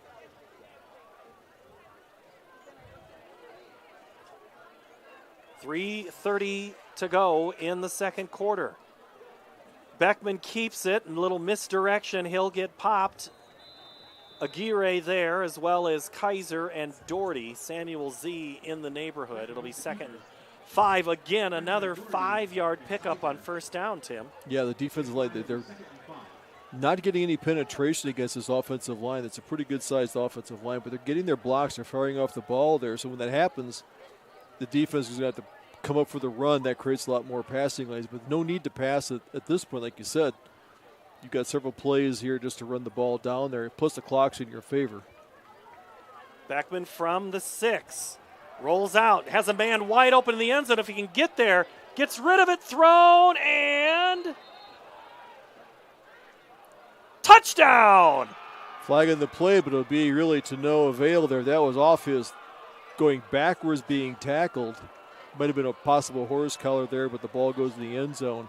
Gabe Clark, the catch. The one official is looking to see if he had it. Ankeny's not protesting like it was like it hit the turf. It looked very, very close. Officials are huddling.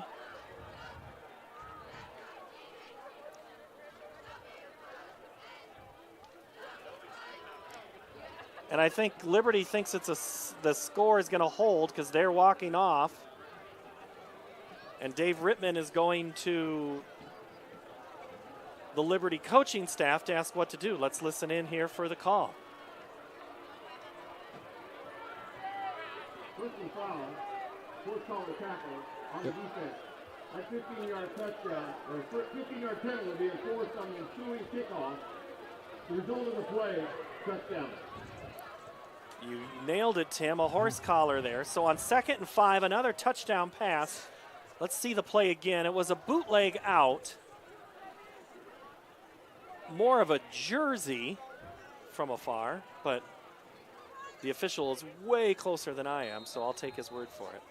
Several players said it was incomplete, but, he got his arms underneath it to catch it before it hit the ground. Extra point is up, and it is good. Liberty 14, Ankeny 7, 2:38 to play in the second quarter. This is high school football from CISN. Ever have one of those awkward moments when a business disappointed you? You got ripped off? Didn't get what you expected?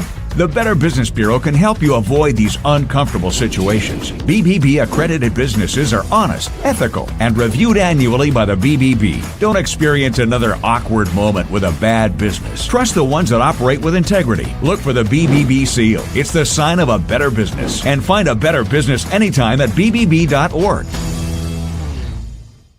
Western lets your UTV power through the storm. The Impact V-Plow and Impact Straight Blade, with the features the pros demand. Custom tailored for your UTV. And to keep your work top-notch, rely on the Tornado UTV Hopper Spreader. Now that's a job well done. Western, more jobs done faster. Visit Truck Equipment Inc. today at truckequipmentinc.com.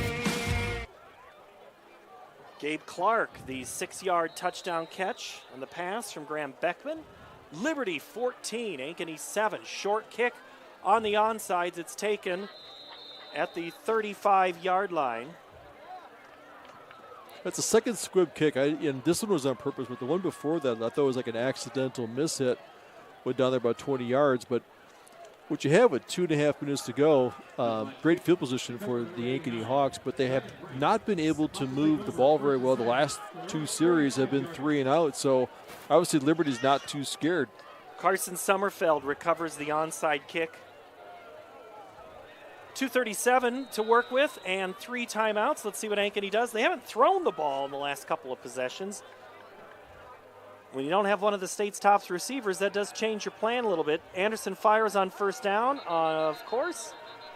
And it's caught by the guy who was going to get a lot of playing time tonight, Andrew Brandhorst.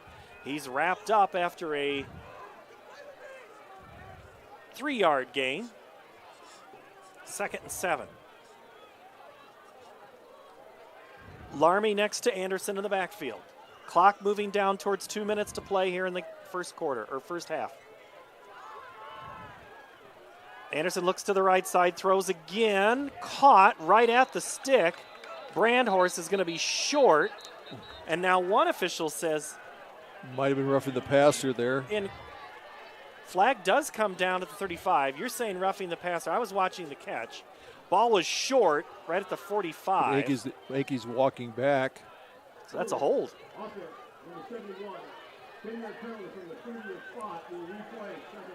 Lucas B. Roth called on that one at the 2-minute mark, so that negates what would have been a 3rd and short.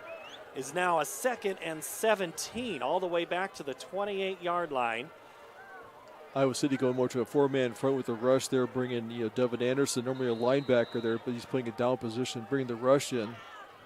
Larmy next to Brandhorst on the right side. Anderson throws, caught by Ankeny's Mason Randolph. He'll get forward progress to the 35. We have another stoppage.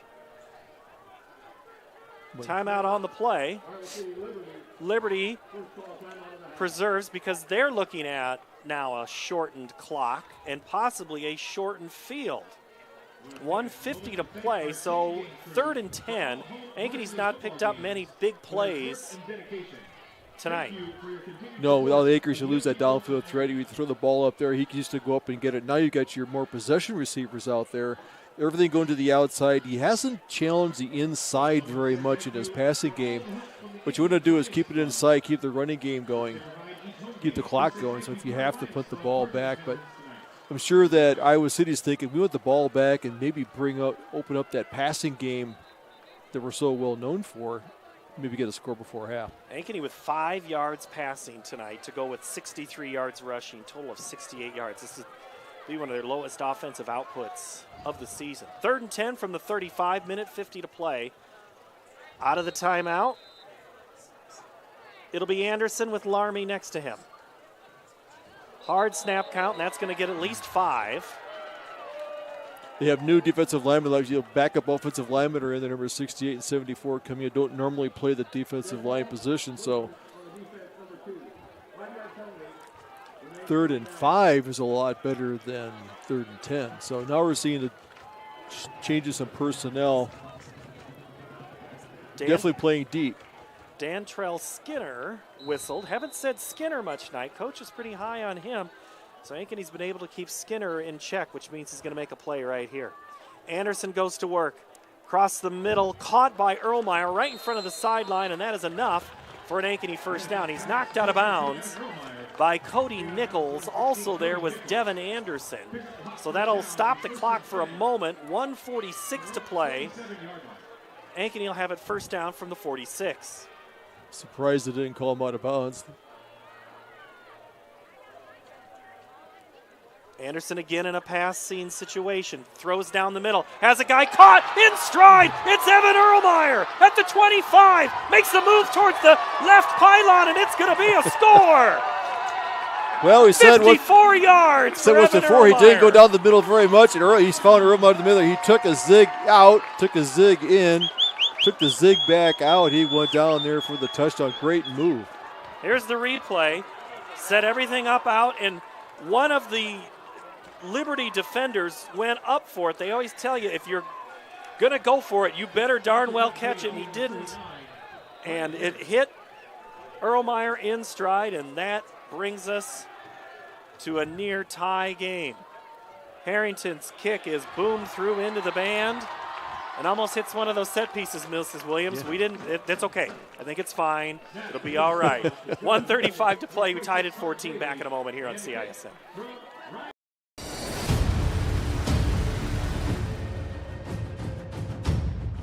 Hey, you two. We all want to be winners, right? The winning drive comes from choosing unleaded 88, a cleaner burning fuel made from corn.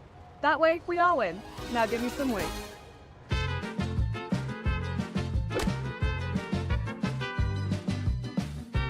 That's the winning drive. Now let's go get some tailgating snacks.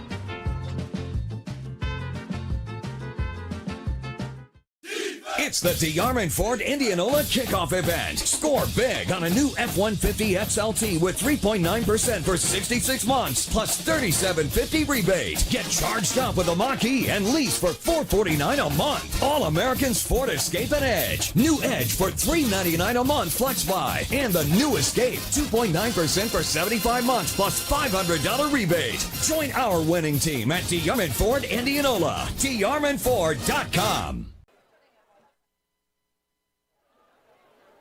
54-yard touchdown pass to Evan Erlmeyer from Luke Anderson ties us up at 14. Tim, I said we'd have a good game, but guess what? I want Austin Oliver's opinion now. Let's go down to the sidelines with Mr. Oliver. First things first, set piece, it's okay. Oh, it's okay. It is all right, okay. Set piece is okay. Checked on the injury there, nothing wrong there. But talk about two change of momentums in the first half. I mean, both going Ankeny Hawks way. Got that game tied up. Just Anderson threw a dime down there, right down the middle. Tim called that one out. Had the mental fortitude to get that one right in there. Nice job, Tim. Tim getting the shout out. See, he's listening to you. I love it. Beckman goes to work. 2 timeouts in a minute 35. Liberty has the ability to score quickly, too. No backs. They go quick on a slant. And boy, this is going to be a lot of yards for Erlmeyer. Kaiser shoves down the receiver, which was the back, Drapo, out of the backfield, all the way up to the 40, pickup of 20 on first down. Defense on the single high safety, but they have 5 across the line, 10 yards deep, kind of like a goal line secondary, but that creates a seam to be open. Empty backfield again. They swing it out again to the left side. This time it's to Sutton Kohler. It's a catch at the 45. Out of bounds. Clock stops 1:18. They got 2 timeouts left, so lots of time for the Iowa City Liberty to get down the field. And now I see Dylan Doherty playing that home run safety back there at the 40. See if they need him. The clock runs out. Leo Aguirre, the sack, right 3 inches behind the line of scrimmage. We're going to give him the sack. Jeremiah Peters was also there. Timeout, 3rd and 5. I believe Liberty called that Got to give him the sack. Got to give him the sack, right? Let's quick check some of these other games because there's a couple that are really eye-catching right now. Dowling leads Urbandale 15-0. Polk over Waukee 13-0. Centennial now on top of Roosevelt 20-0. Polk just scored. Waukee Northwest leads Ottumwa 41-0. There's some other good games going on. I can't believe I left this sheet over here. PV at Muscatine is the one game from eastern Iowa that we've been kind of curious about just to get a sense of, because PV and Bettendorf have kind of evened things up on that eastern side of the state. And with Bettendorf losing last week, that kind of sent Bettendorf down in the polls. The BC Moore puts them at 8. The Iowa High School Athletic Union says they're 3. So lots of discrepancies. You can have fun with all these polls. Tim. You also have Prairie, number 11, ranked in there, playing at Jefferson, a 4-2 team that comes in 22 at the latest RPI. Liberty, empty backfield, 3rd and 5. Beckman sends his running back in motion, keeps it, goes up the middle, has the first down, gets his way out to the 40-yard line. Clock will stop just for a moment. Kinnick Voss, the tackle at the 40. Pickup of 10 on the play. That's what blitzing linebackers do. They leave them open in the middle. Beckman again goes to work, throws it, far sideline, incomplete, in and out of the hands. Kinnick Voss, the coverage there. He was defending Jack McDowell. Quick hit there, stops the clock. That gives you a chance to change the personnel. I see Micah Johnson coming in as defensive back. So looking at putting some speed back there. Rest them with these guys. 58 seconds to go before half. Beckman looks to the sideline. 3 receivers now to his right, 2 to his left on the wide side of the field. Anderson with some heat coming, gets it away. Angela Wernow was coming on a mission there and disrupted the timing. Look like it was Drapo in there, but once again, Wernow likes to get, he has select blitz packages. He's really quick off the right side there when he's a blitzing linebacker in the quarterback's face, so worked well there. So now you're bringing up a 3rd and 10. I imagine with the time that they're looking at, this might be, 4-down territory for Iowa City. Well, they do have that wind at the back. The flags have dropped just a little bit. 3rd and 10. Again, empty backfield. Beckman, here comes some heat, gets it away, and it's behind his intended receiver. That time, Connor Kaiser was there, and he did make contact with Beckman. It'll be incomplete, 4th down and 10, 52 seconds to go. In the half. Good hurry by Kaiser. He doesn't have a lot. He only has 5 tackles for loss, not many sacks, but that's one thing he does well is that he gets on the blitz there, causing a lot of disruption in the backfield. That was a big play, causing him to throw behind the receiver. Almost could have been picked off, but brings up a big 4th and 10. So once again, that defense we talked about at the beginning of the game of Ankeny that had a big goal line stand last weekend, doing a good job holding him here to a 4th down. Liberty still with the timeout. Ankeny has all 3. We'll see what happens on this 4th down play. No heat, lots of time for Beckman. Throws it, and it's caught, but it's caught, but it's short of the first down. The catch was made by Decker, and the tackle was made by Nolan Dalton, who was stride for stride. Pickup of 8, but he needed 10. So now Ankeny gets the ball back. 45 seconds, Tim. 3 timeouts from the 33. What do you do? I think they may go out and test the running game here, see if they get a big gain there because they got the timeouts. The clock will stop if they get a first down, so they might want to run the ball to see if they can soften up that defense. Imagine that Iowa City may come in with the pass rush with the 5 deep secondary. So they look wide, but we'll see what they do here. 14 all, 4 receivers to the left side of the formation for Anderson. Throws it across the middle. Oh, wow. That was off Erlmeyer and almost then caught on the carom by Henkes, which I think is legal. It's legal in high school.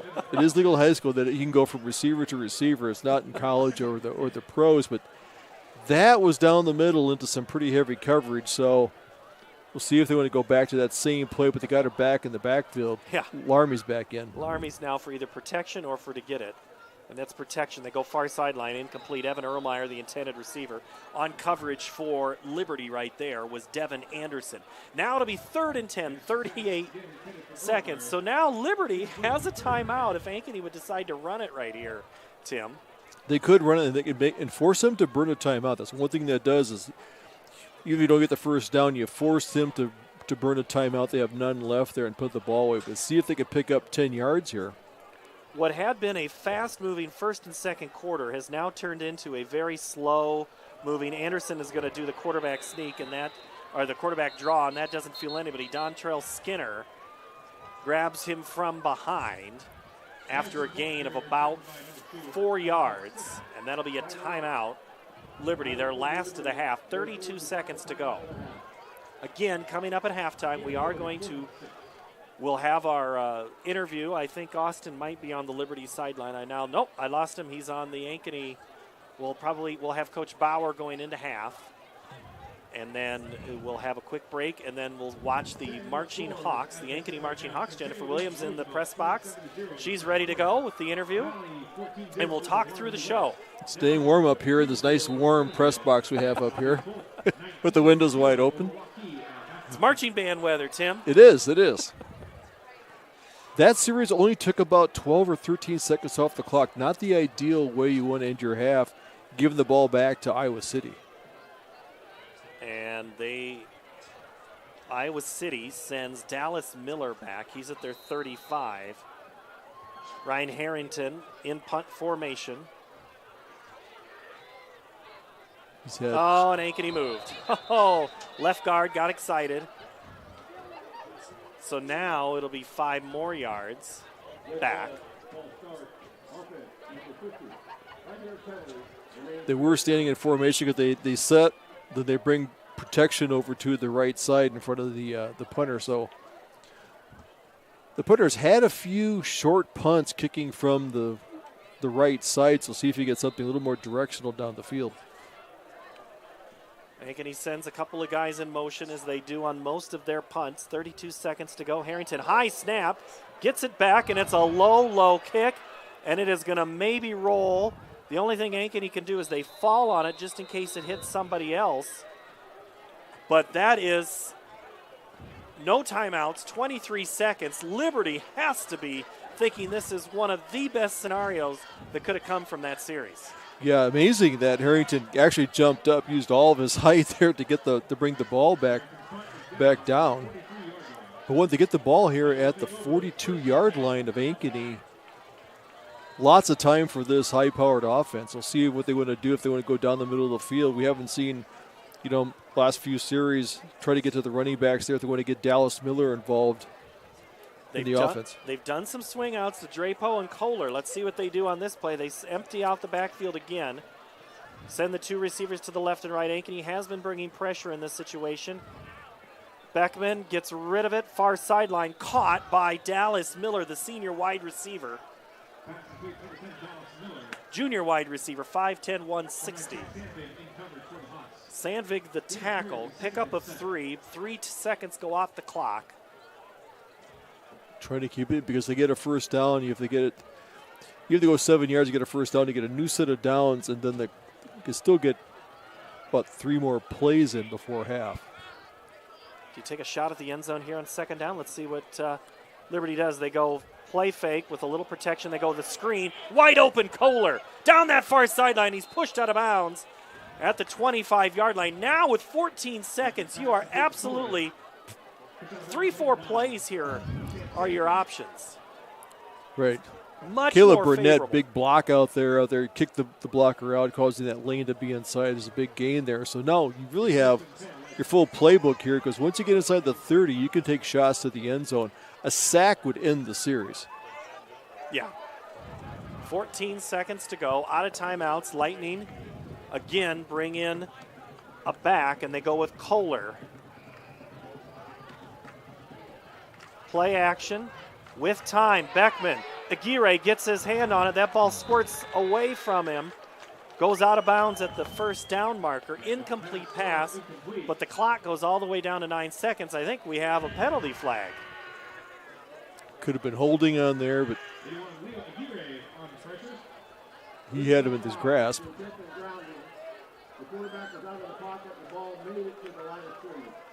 So the flag was thrown initially for intentional grounding. Nice job, Jeff.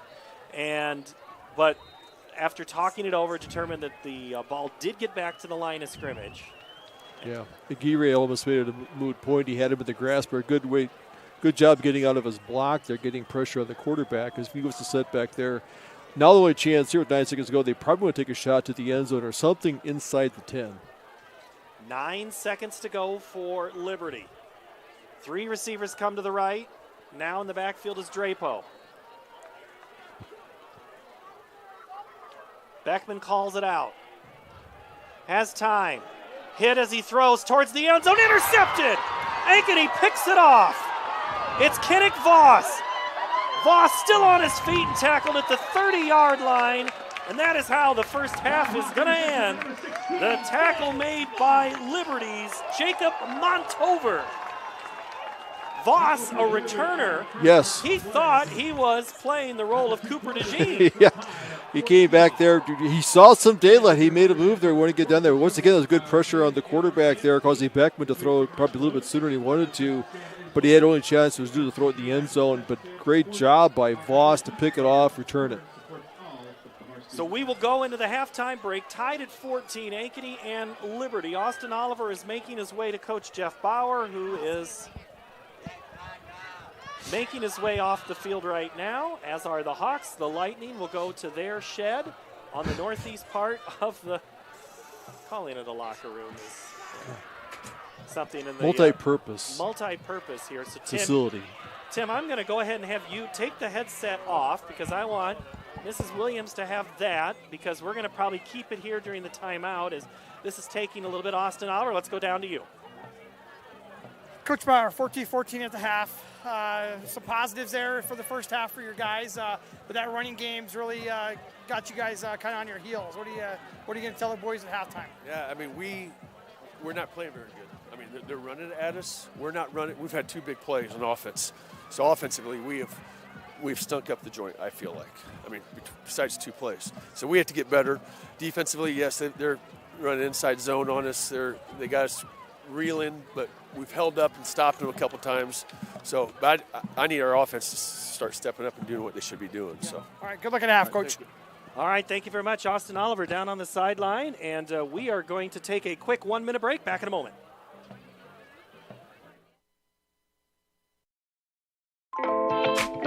Hi, this is Chris from Fireplace Superstore, and if this year is anything like last year, folks are going to be coming in early to get things for their houses. What you need is a high-efficient gas insert from Heat & Glow. Come in now and beat the rush, and Heat & Glow will help you out with some special promotions on gas inserts. We'll be doing up to $200 off on our gas metal inserts to retrofit into your drafty old wood fireplace. Come early, beat the rush. Fireplace Superstore, 109th and Douglas in Urbandale. New trucks are arriving daily during Schottenkirk Chevy's Truckload Kickoff event. Over 1,200 vehicles. WaukeeChevy.com. Inventory changes hourly. Don't see exactly what you want? Build, price, and order direct from the factory. To better serve you, we've doubled the size of our service department. We need more team members. Go to WaukeeChevy.com to see our job openings. The Truckload Kickoff event. Find new roads to Schottenkirk Waukee Chevy. WaukeeChevy.com. Halftime from Ankeny Stadium, and it's now time for one of our fun features of the year. It's time to learn all about the Ankeny Marching Band. Jennifer Williams joins us now. I'll say coach. It's real easy. It's a force of habit. What's the theme of the show this year, Jennifer? The show this year is called Catch Me If You Can. We are on the ground now with the marching band. And what is the premise of the show? What are we going to see here? So the premise of the show is that you'll notice that there's some graffiti around the field, and we've got some, in air quotes here, criminals that are graffitiing across the field, and we're trying to catch them. So your color guard will be in yellow, and what are they trying to do? Are they the ones trying to catch somebody? There are taggers. There are graffiti artists. So you're going to notice here pretty soon that they're going to, if you watch the props, you're going to see them go to work. And they go to work now as the introduction is done. And we will pause every once in a while to kind of listen in here.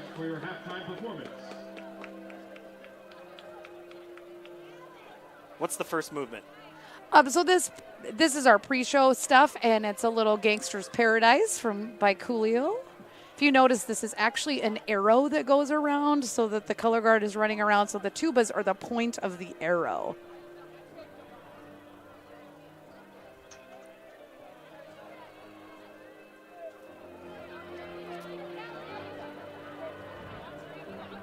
And now the band starts to move, getting into their first position. Again, we've talked about this over years. It's not always about marching now. It's moving without playing and other parts of the show. Is that correct? Yeah, the activity of marching band has become much more dance and body movement orientated now. Now the front ensemble plays their first notes.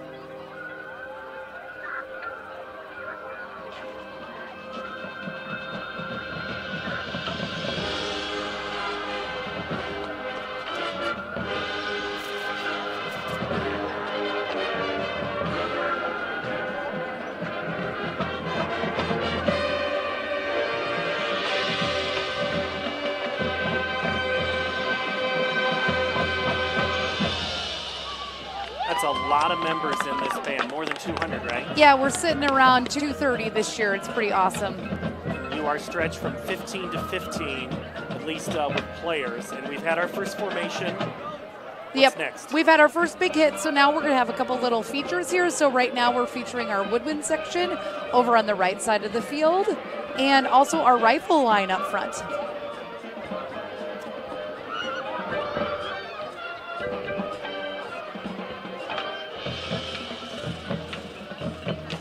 Now we're running to bunch. Now this is a little bit of the back and forth that I haven't quite figured out yet what you're doing here. So this is supposed to be all like Michael Jackson kind of moves that are going on, since we're playing a little smooth criminal. So now we've got our brass feature going on.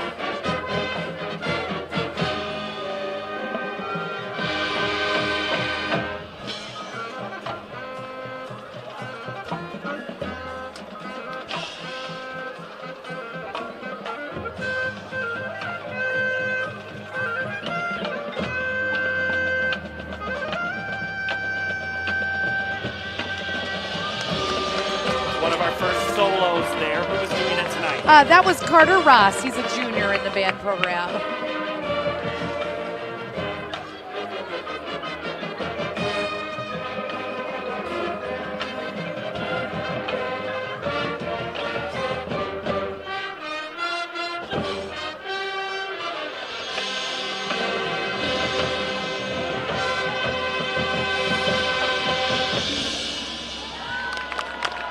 An incredible sound. Every time I hear this show, it gets better. Yeah, it's been a fun 2 weeks since our last shows. We've gotten a lot better. We've been working on, our motto this week was play loud and march well, so we've been working on that. And you're trying to play well tomorrow night. You'll be marching in Valley Fest in the evening. I believe 9:30 is your performance time. Yep, we perform tomorrow night in Valley Fest Showdown at 9:30 p.m. And in 2 weeks, they'll be in this stadium for Mid-Iowa. Yes, we host 22 bands here at Mid-Iowa Band Championships next Saturday night, October 14th. We encourage everyone to come out and check it out. It's going to be a great show. These look like pods to me. What are they? That's exactly what we call them, Paul, is pods. So we're clearing out the stage a little bit for our euphonium soloists.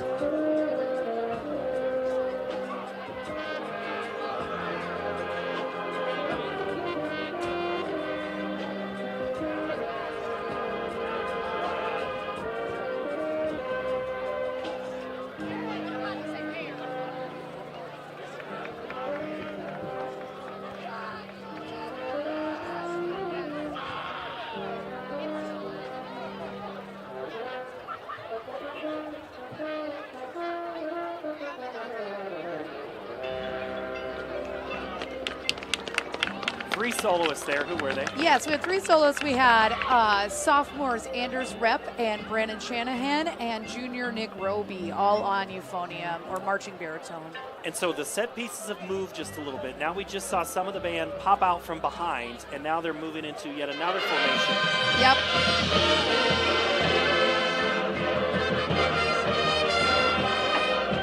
So it's time for a little Wanted Dead or Alive big hit moment.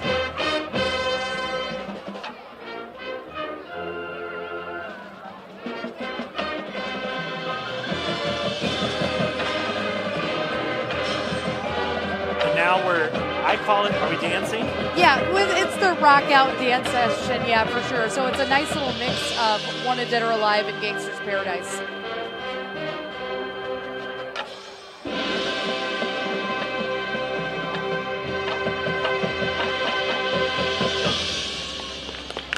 That yellow just stands out so well with the flags. Yes.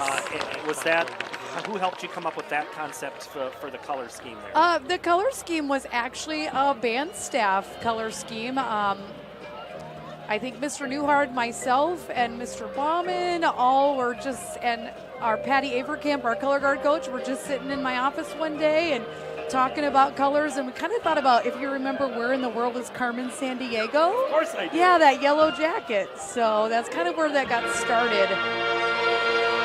We wanted something bright that caught our eye. And now we're moving again. We bring the percussion up. The drum line is coming forward. Yep, so this is our percussion feature. The other thing I'd like to talk about while they're playing is also, you'll notice that our props are moving around. There's a huge shout out to our students. We actually have 6th graders through 12th graders out there moving our props. So shout out to them. And now we're doing more dancing. Now they've dropped the instruments. Well, they didn't drop them, Paul, because that'd be a lot of money. But they did set them down for a little dance break action, yeah. You were just waiting for me to open the door to get me back. I love it. Okay, so now we're coming up. You're starting to move the set pieces again. Have we switched them around to what they might spell? You're going to see it here really soon when we turn around. Well, I gave it away. When we turn around and play really loud, you're going to see that it says, "Catch me if you can." Also notice through this, it's fun that the guard members have changed out of their yellow jackets, so they're supposed to be hidden so you can't find them.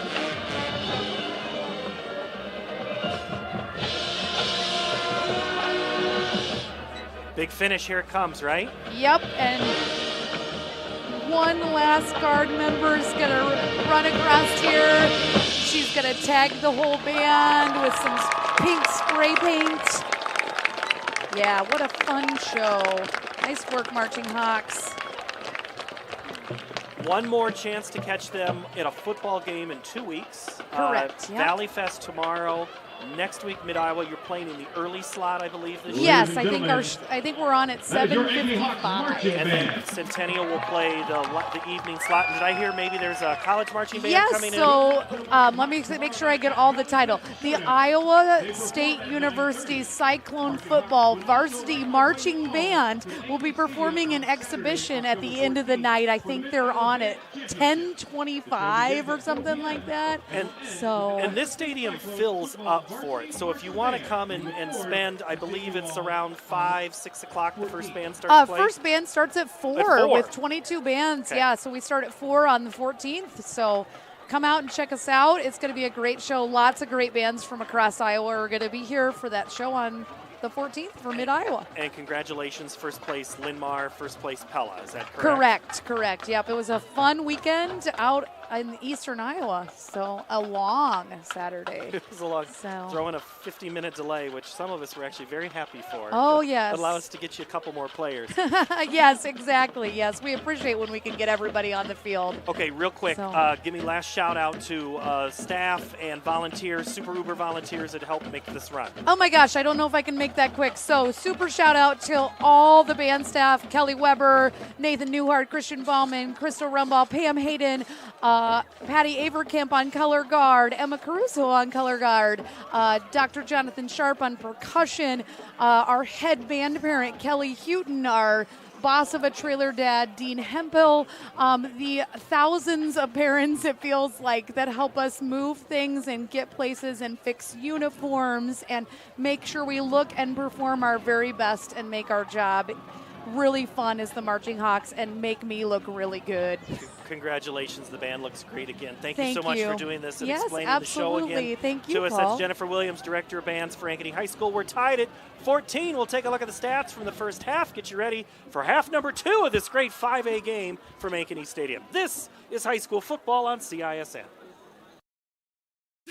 It's the DeArmond Ford Indianola kickoff event. Score big on a new F-150 XLT with 3.9% for 66 months plus $3,750 rebate. Get charged up with a Mach-E and lease for $449 a month. All Americans Ford Escape and Edge. New Edge for $399 a month flex buy. And the new Escape, 2.9% for 75 months plus $500 rebate. Join our winning team at DeArmond Ford Indianola. DeArmondFord.com.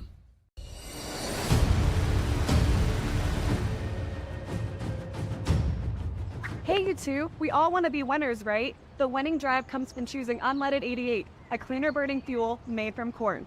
That way, we all win. Now give me some wings.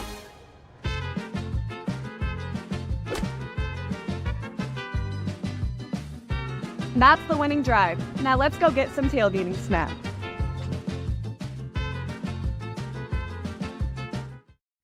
Hi, Joe the Car Guy, head coach of Westside Auto Pros. When your car is on injured reserve, you want to get it back in the game as soon as possible, so bring it here to Westside Auto. I have the team of experts that can fix every automotive injury, whether it's a fractured joint, a broken part, or if your car just got its bell rung. We'll do a complete physical to make sure your car is game ready for the entire season. So bring your car to Westside Auto Pros and we'll get you back in the starting lineup in no time. Hey, you guys are dogging it out there. Move it, move it, move it. Ever have one of those awkward moments when a business disappointed you? You got ripped off? Didn't get what you expected?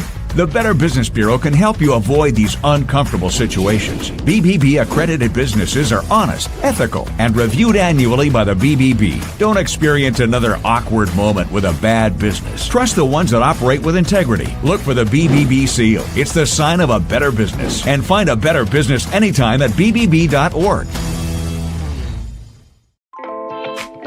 Hi, this is Chris from Fireplace Superstore, and if this year is anything like last year, folks are going to be coming in early to get things for their houses. What you need is a high-efficient gas insert from Heat & Glow.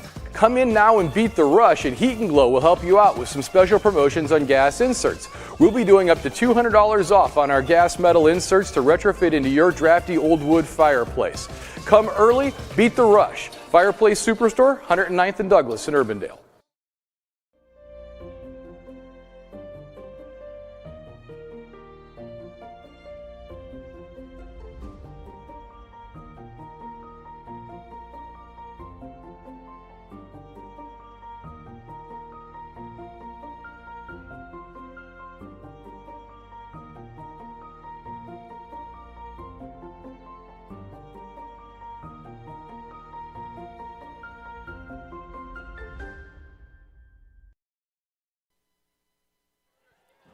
Halftime, Class 5A, pretty good one. Iowa City Liberty 14, Ankeny 14 here from Ankeny Stadium. Austin Oliver is on the far sideline. He is going to be with head coach James Harris in just a matter of minutes, or moments, I should say, as Liberty comes back out. Tim, I'm gonna have to cut you off here real quick, but what do you think they were talking about? What adjustments do you make if you're Liberty? For the rushing game, the passing game was a little bit off. A little bit only 11 out of 20 for passing game there. 2 interceptions, so there must be a different read there going in. You did not get a chance to hear Coach Bauer what he said. He says, we have not been a good defending team to the run. You agree if you're Ankeny? Yes, I'm sure there's probably different words he wants to use there, but no, they really got gashed in the running game. They gave up 180 yards rushing in the first half. That's not typical for an Ankeny defense. Austin Oliver has found his interview subject. It's head coach James Harris for Liberty. Let's go down to Austin. Coach Harris, 14-14 at the half, tied up. I don't know what you really envisioned coming in, at halftime, but running game looks really, really good. But what are some of your thoughts at halftime here for you guys? Well, I thought we came out and we were operating at a high level. I think we've done a lot of things really positively. That reflection on the first half is like you said, we ran the ball really well, we threw the ball really well, and then we decided to give it back to them a few times on some unforced errors, which is frustrating. We've had some opportunities that we've squandered. Defensively, I think we're playing pretty well, but we're giving up 2 big plays. We gave up one on that transition where we threw the pick, and then right next play we didn't transition, and they scored on one play, and then we played good defense, and we gave up a play there like 3 minutes left. Overall, I think we're doing a lot of good things. We got to play 24 good minutes. We got to decide if we want to win this or not. All right, good luck in the second half, sir. Got to decide if you're ready to go. I'm ready to go. Listen to that. Right. Wow. Okay, I'm looking at stats here. Austin, I forgot to give him these before he said. Total of 323 yards of offense, 143 passing, 180 rushing. A couple of big passing plays kind of padded that. I would have thought that would have been a much bigger figure, and here's why. Drapo tonight, 17 carries, 102 yards. Kohler, 7 touches, 27. Beckman, 6 carries for 51 yards. Drapo has been... he's been getting 5 yards almost every time he gets the football. Yeah, until Ankeny proves they can stop that, I would go with the running game because the clock is in their favor. They can run more time off the clock and do a good job there. So I'd stay with the running game until Ankeny figures it out. Liberty passing the ball, kind of spread out. Decker, 3 catches for 59 yards. Miller, 3 catches, 38. Drapo, a catch for 20. Kohler, 3 for 20. So that kind of adds up. Taking a look at Ankeny stats. Erlmeyer, 4 catches, 57 yards, and a touchdown. Henke, 6 touches and 45 yards rushing. Anderson, 2 carries, 16 yards. It's really been a couple of big plays, like Coach Harris was saying. Liberty has really controlled this game except for about 3-4 plays. Right, they had the interception there. They had one big run for a touchdown. Then they had the big pass over the middle to Erlmeyer. Those are the 2 big plays, but otherwise they have a lot of 3 and outs for the offense. They ran Henkes a little bit in there. They had Larmy. They have not established any rhythm on offense that they can feel comfortable with. I'm surprising that, Anderson's done a nice job passing. He had a couple rushes in there, so trying to find more balance, but got to get the ground game going behind that big offensive line of Ankeny. Ankeny next week will be at Valley and then finish with Cedar Rapids, Washington here on the home slate. Liberty next week will host Waterloo West and Cedar Rapids, Jefferson. The Jayhawks have kind of been a surprise story from Eastern Iowa. They are 4-2. Looking at some of these games and comparing scores, and I like to use BC Moore in terms of some of the stat figuring. BC Moore, if you look at the average opponent number for Ankeny, they've played a 7.5 every game. When you take in their last couple opponents, it'll be an 11. For Liberty, that's 15 and 16. So you could say a little stronger schedule for Ankeny, but this is one of those games that's really going to help the computer figure out how everybody else maps out. Yeah, they'll play well here. They should be a playoff team, I see. Now they're looking at how they play and the teams they played against, really where the RPI ranking comes out. Are you going to be home for your first playoff game or are you going to be on the road? Because BC Moore, not all wins are equal, but for the Iowa High School Athletic Association, all losses are equal. So there's the big change. Ankeny will get the ball to start the second half. It's a kick taken by Voss at the 10. He's at the 15, 20, takes a move to the outside. He's got a seam down that far sideline, and he steps out of bounds at the 35-yard line, 37-yard line, a return of 30 yards to start the first half. Always good to see no laundry on the field there after the first kickoff, but that may Springster. They have not done very much on offense. How you come out that first series out of the locker room, you listen to what the coaches have saying that they made adjustments here. So see if that offensive line, if they can get that ground game going or how they wish to attack this team. I see they're bringing out the tight end now to see if that might be something. We see Summerfield out there get some of that ground game going. Devin Akers out tonight with an injury. No word on how long he'll be out, but that news spread across 5A real quickly. Cody Henkes gets the call on first down, and he pulls a Lightning player forward. Making that tackle was Gavin Benton, the senior linebacker, 5'11", 190. 43 and a half tackles coming into this game. Hawks go tempo, second down and 4 yards to go. Anderson gives it to Henkes again around the right side. Henkes has the first down. Yeah, good blocking out there, B-route in there. Jack Dorford pulling from his guard position across there to the right, kicking the end out, clearing another running lane there. So quick series, 2 plays, got a first down. Devin Anderson makes the tackle. Coming in, Daniel Larmy. Henkes goes out, 3 receivers to the left. For Anderson on first down, they give it to Larmy up the middle, and he is popped by Benton, and that ball might have kind of popped out right at the end, but Larmy was already considered down.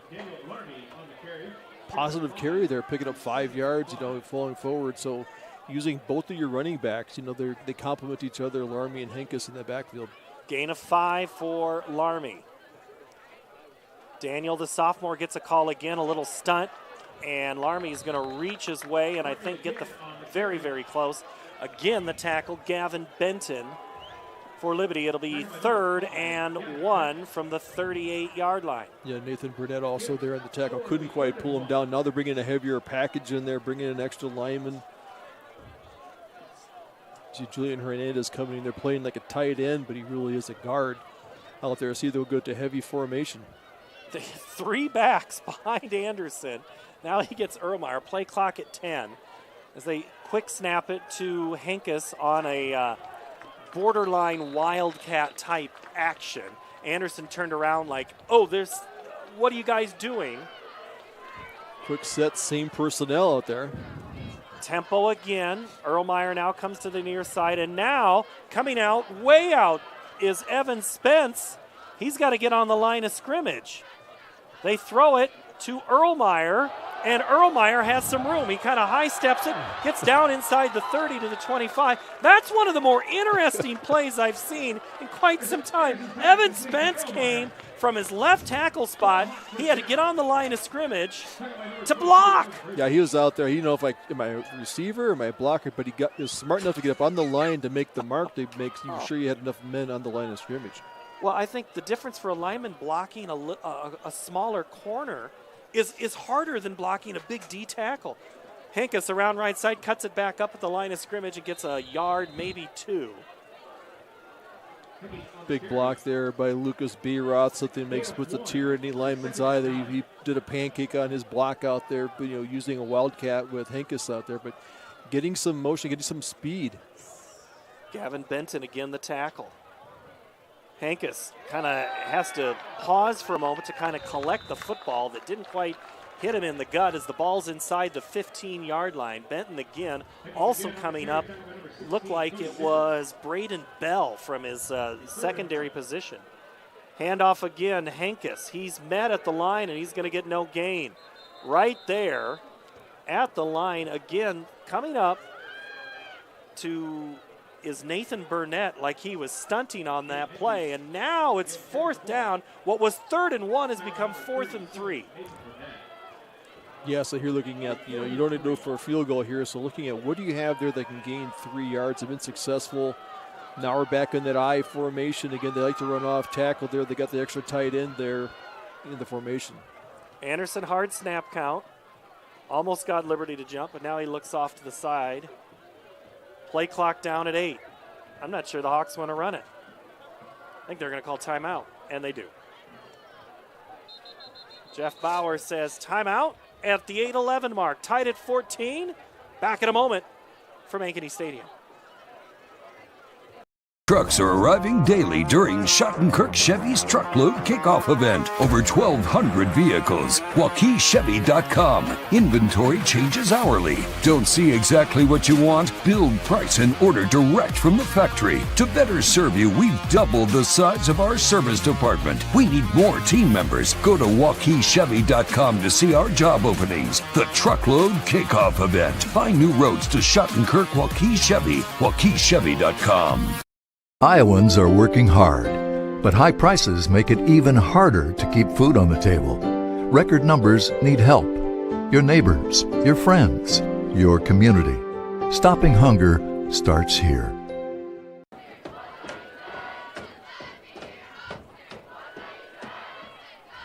Hawks come up with it 4th and 2 with a very strong, odd formation yet again. They all lined up in a vertical row, and now they end up, Anderson takes it, throws it towards the end zone. Touchdown! Ankeny Hawks on 4th and 3. They came out there with that, what do you call, like a picket fence formation. They all line up, break into formation. Anderson rolls out to his right, looking like he might run, but he throws it on the Erlmeyer, sliding, catching it for the touchdown. 16-yard score, 2nd touchdown of the night for number 2. Harrington on to attempt the extra point.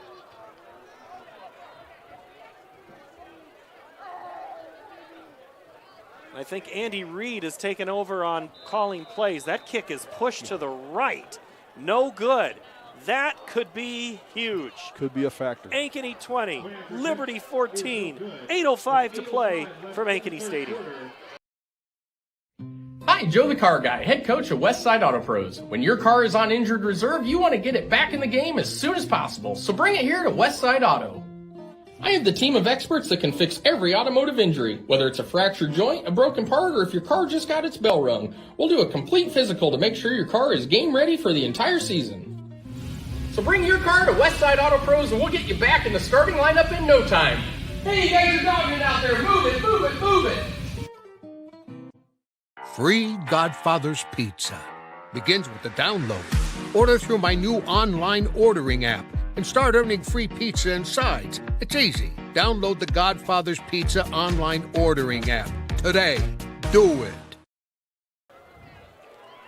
Okay, so we saw a single wing, a picket fence. Yes. Let's see. We had a mother's hen, and did we have something else that I don't know of? I know that we I've had never heard of? an Snow globe. the biggest offensive tackle out there playing wide out. We got a defensive lineman playing tight end. So yeah, I think we've seen. If you're playing bingo at home, I think you've got the 4 squares. Harrington's kick is a low liner. It's going to be taken by Miller at the 8. He's at the 20, hit, and then escapes again. And he has a whole lot of space.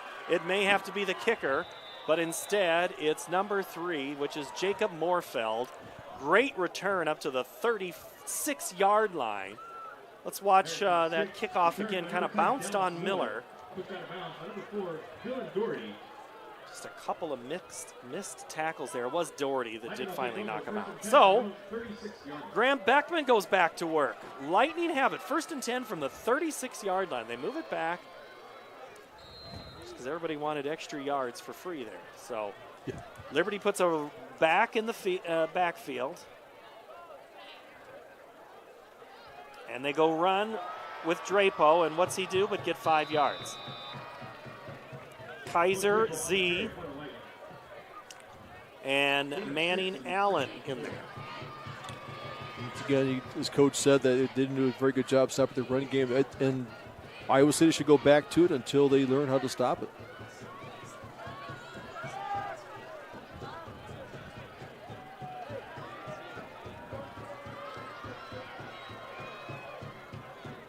.724 off the missed extra point. It's 20-14.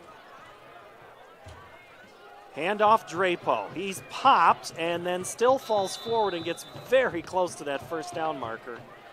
Samuel Z there, and one of the last guys off the pile up front is Jacob Montover, who made the touchdown saving tackle to end the first half. Drapo's a very physical runner. He picks up a yard after initial contact. Beckman does the quarterback sneak and gets 5 yards. Who does he think he is? Somebody plays for the Philadelphia Eagles? Without the 2 linemen pushing from behind. But we come out there in 3 plays to pick up a first down, so Ankeny has to get away from this 2nd and short that's been giving him after the first down play. I think I heard they're calling that play now the brotherly shove. Yeah. They had some other phrases, but I think instead that's of the tush push? The tush push, yes. I could say it. That's fine. First down for Liberty. Drapo hit. Kaiser drops him. Gain of a yard, maybe 2. Good read there by Kaiser, filling the hole. They only give up 2 yards. Now they're looking at, can they stop them from picking up big yardage here to make it a 3rd and short. This is a big down here in this series. Liberty has been ahead of the chains almost every single possession tonight. And so they have not been put in a position where Ankeny can really blitz with ease. Drapo cuts it back, and again, Doherty kind of slants in, but Drapo gets inside the 45 down to the 43, 3rd and short. But typically running behind the big tackle or big tight end, Gabe Clark, 6'3", tight end. He's the blocking out there. They have Jacob Montover coming in there, blocking along with Zachary Aarons. And that right side of the line doing a really good job. Also, Waterbury's in there as a slot back creating a lot of blocking opportunities. So this is a manageable where they could run the ball. Beckman with Drapo. They go Drapo. He's hit initially. A couple of missed tackles. Moorfeld there finally does make the stop, but not, or Nolan Dalton, but not before. Liberty gets enough for a first down. Ankeny stunted right, but man, you got to give credit to the left side of the offensive line picking up those stunts. Yeah, they did a good job. In the backfield, had him by, briefly had a handle there, but Drapo breaks out of the tackle, stopped once, moved forward, still pick up the first down on a running play. 5 minutes to play, third quarter. This time it's Kohler. He gets through left side. And again, a good kick-out block by Mason Waterbury. So looking at really 5 offensive linemen, a slot back in Waterbury, and a tight end. So they're putting 7 guys in the box, blocking, attacking that Ankeny defense. And when you see something that works, if you're Liberty, why would you keep doing anything else, right? Right.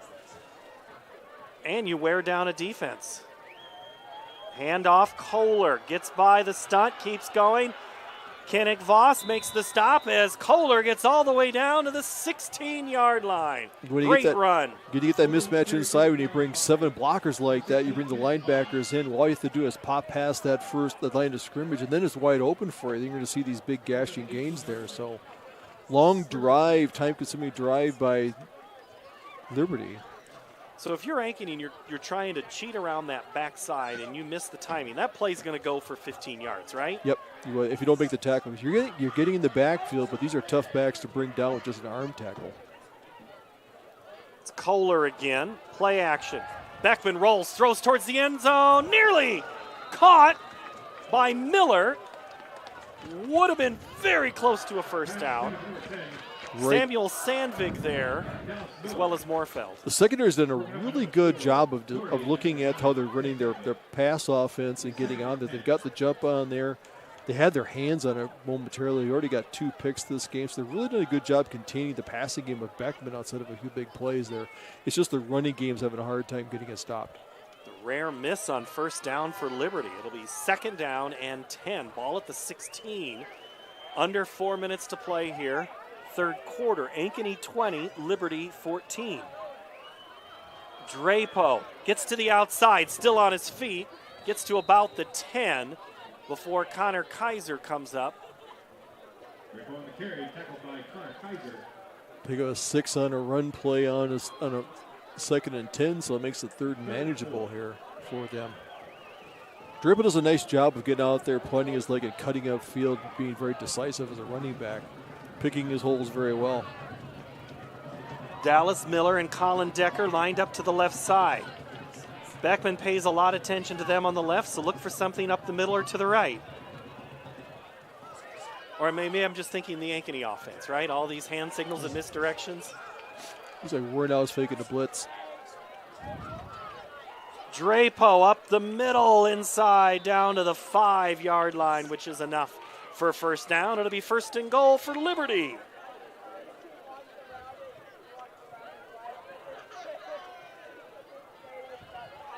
Who just keep rolling up the stats.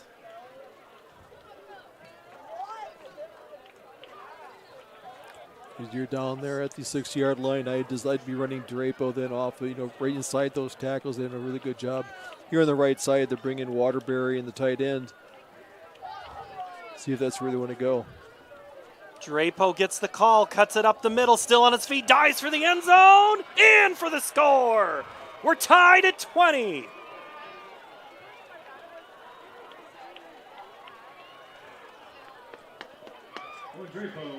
A couple of players are slow to get up. Sammy Sandvig. He had a big collision. Looks like that might be the tight end. And the seal block there. Big collision to create that hole. Sandvig tried to close it up. Is that Gabe Clark, 85, I think? Might be. He's been the tight end.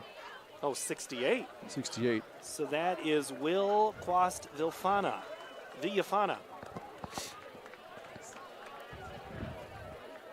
I'd say Will had the weight advantage on that one. Yeah.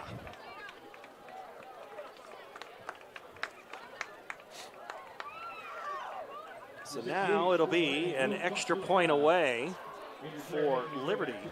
Logan Lubenthal. Very important extra point here because this is where they can get that, keep on that 1 point margin.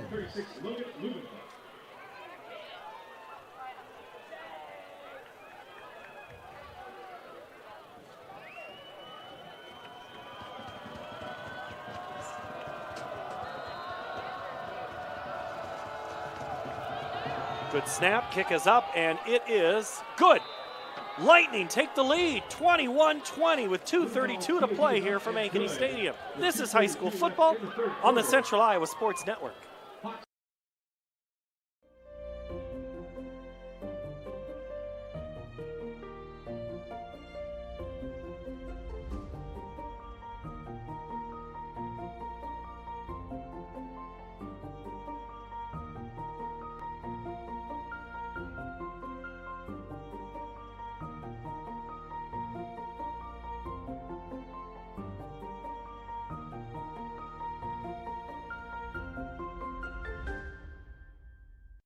Iowans are working hard, but high prices make it even harder to keep food on the table. Record numbers need help. Your neighbors, your friends, your community. Stopping hunger starts here. Liberty takes a 1 point lead, 21-20 here in the third quarter. High kick, going to be taken by Voss at the 12. He shakes and bakes and takes his way down to about the 25-yard line. Austin Oliver is down on the sideline there. He's had a chance to talk to both players, see Liberty's first series. What else do you know, Austin? It's going to sound like a broken record here, but the running backs are just getting to the second level every play. I mean, you had that incompletion on first down. They just ran it on second, got the 5 yards, ran it on third, got 7 yards. So there's got to be something that's got to happen up on that front line to get some touches. Tim called out those stunts that just aren't working as well. But, you know, if they've even got some touches in the backfield, just can't make that first tackle. They're just not going down. All right, Austin, thank you. 2:26 to go. Trick goes Erlmeyer on the reverse, and he's pushed out of bounds by the safety Braden Bell. Let's give some scores here. Centennial leads Roosevelt 33-0. Polk 26, Waukee 0.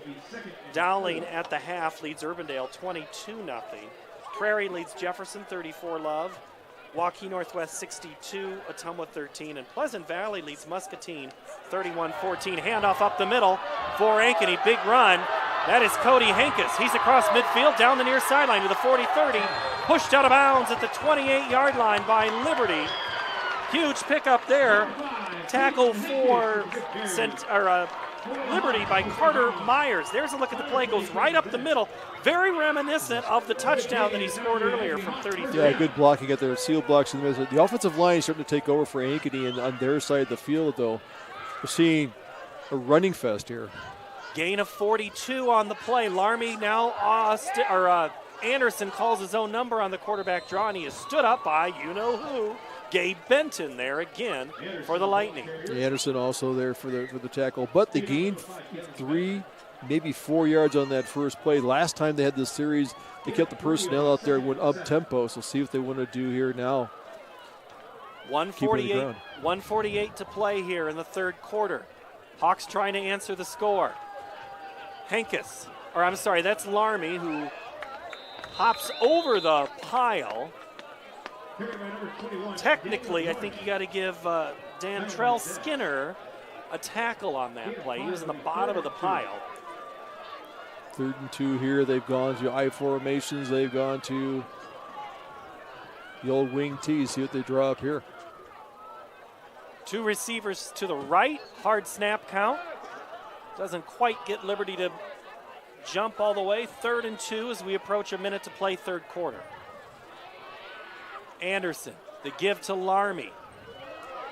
He squirts his way through inside the 15, down to the 14, enough to move the chains. That's a good running back for that sophomore there. Kept his legs going. There he was hit in the backfield, hit right at the line of scrimmage, going forward. Still picked up about 5 yards. Almost a perfect hand down drill. Keeps Larmy in the end zone. Now Hankus up the middle. Darts back right, then left, still on his feet. Into the 5, 4, and to the 3-yard line. He takes the whole pile with him. And now all of a sudden Ankeny's figured out how to run the football. He's got a little jump cut there. He runs up there, cuts, jumps to the right, takes it back up. He keeps his feet moving very well there, picks up into the first down. So now 1st and goal from the 3. See if Ankeny's going to want to pound this in. Landon Rudder comes in onto the left side of the line, bringing some heat. Now it's a quarterback sneak for Anderson. He'll be short. They give him a yard on that play. It'll be 2nd and goal from the 2. You're trying to run against Hammers and Barber in there and Skinner that we're do a good job of. They pinch that line down there. See if they want to run something fake inside, go outside. Once again, I mentioned they've got a defensive lineman there. Julian Hernandez is playing left tight end. That'll be the end of the 3rd quarter. Both teams scored. Just one got the extra point. 21-20. Liberty to play the final 12 from Ankeny Stadium next. It's our September savings event now at DeArmond Automotive Knoxville. Incredible savings on new Chevy Silverado 1500 and Traverse. Save big on new GMC Acadia and Sierra 1500s. Get up to $9,000 off MSRP on new Ram 1500s, plus 2.9% for 72 months. New Jeep Gladiators up to $10,000 off MSRP, and new Grand Cherokee starting at $39,990. It's the September savings event at DeArmond Automotive Knoxville.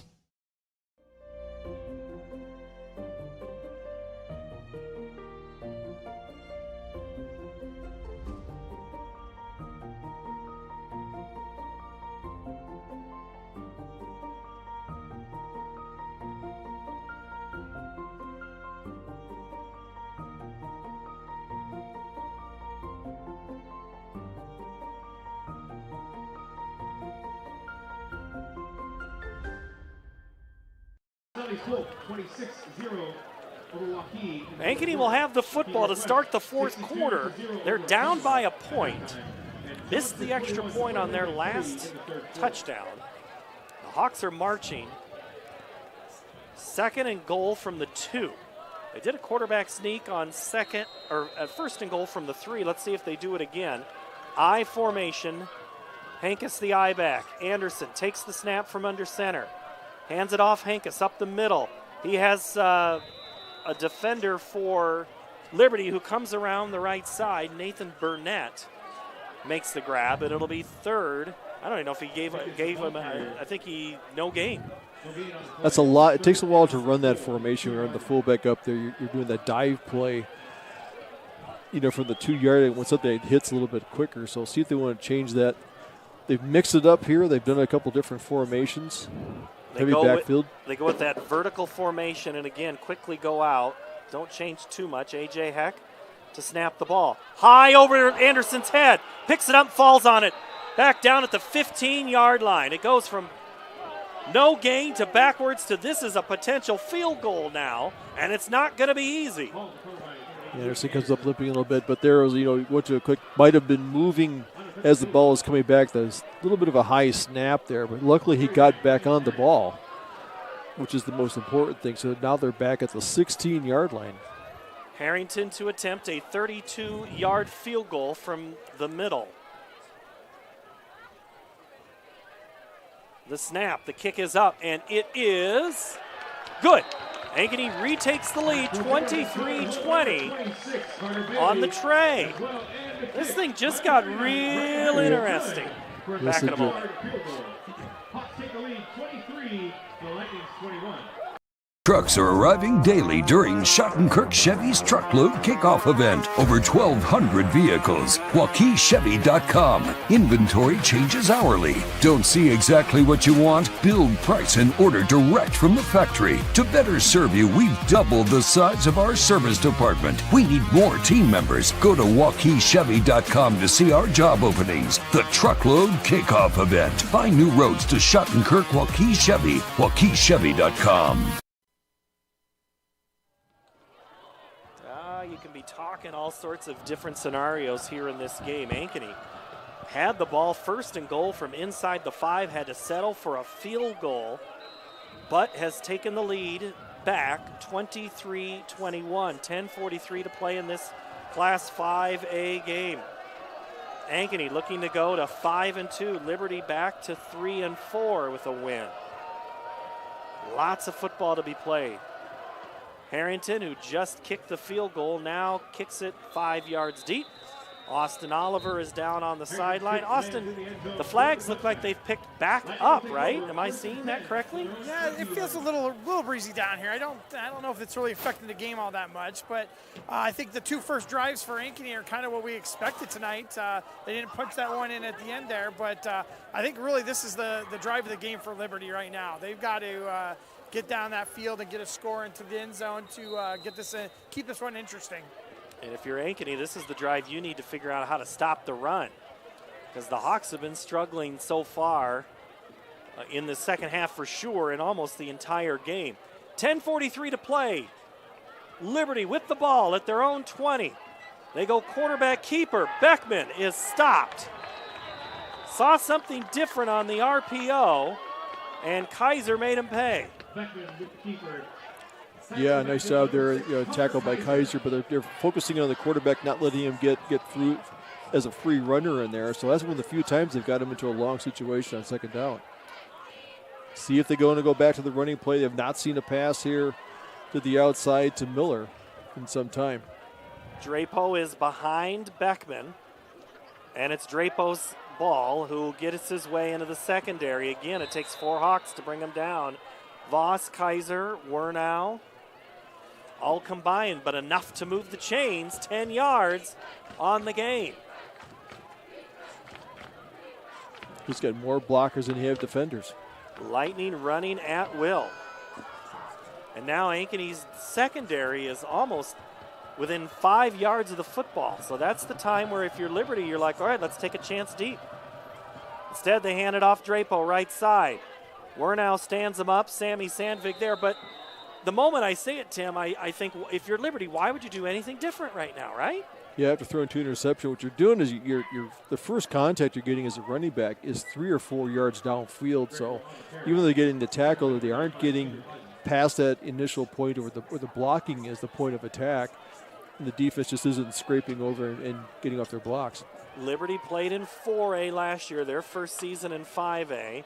Samuel Z shows blitz. It's picked up, and Andrew Hazy and Leo Aguirre there stunt hard, but it's going to be 3rd and 2. So this is a big series in 3rd and 2. We're probably going to see them go off to the strong side of the formation. They split the slot back from the tight end. You can run to either side. Kohler is the back.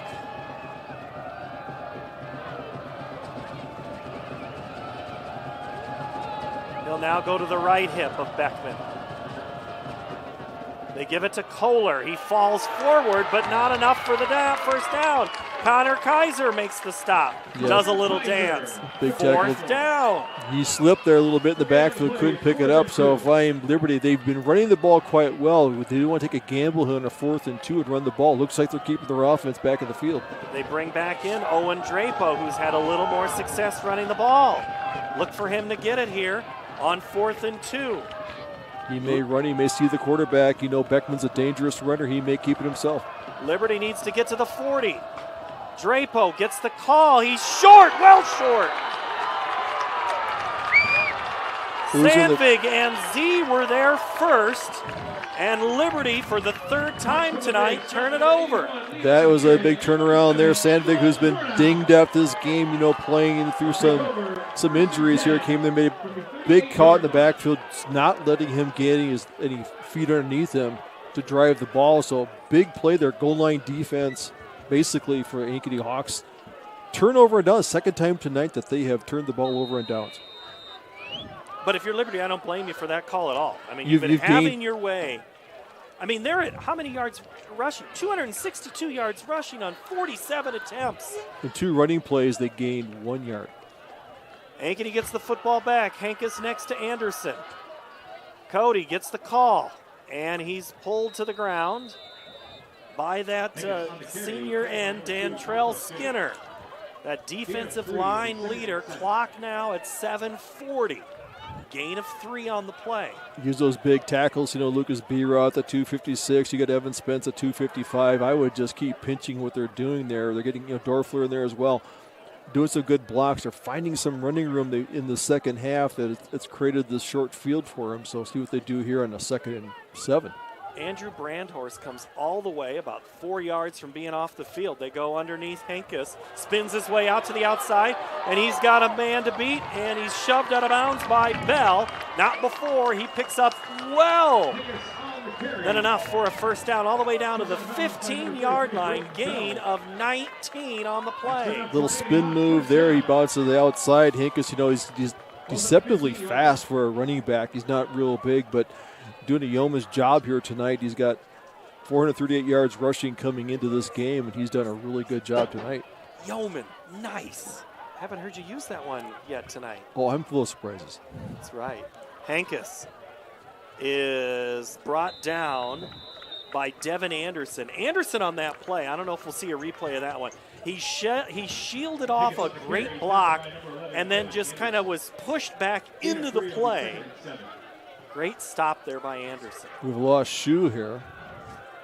Tristan Mullis comes off. I'll get this right. Landon Rudder comes in. I've been calling him by the wrong name all night, but he's been playing tight end. He comes in there at the guard position. 2nd and 7 from the 12, 6:30 to play. Snap of the ball, Henkes gets the handoff up the middle, has his room, darts it towards the end zone. He's in there for a score! 12-yard strike for Caden Henkes. There's 2 big blocks in there. As I saw Lucas Beerath in there, bury a guy. That, once again, that little late jump move that Henkes has. He went there, and once he gets momentum, he takes it straight in the end zone. So good blocking and good heads-up running by Henkes. Watching that replay, there were a lot of white shirts. And it was like all the work had been done at the line of scrimmage, and then Henkes just did the rest. Harrington's extra point is good. 30-21. Ankeny now with a 2-possession lead with 6:24 to play. That was big.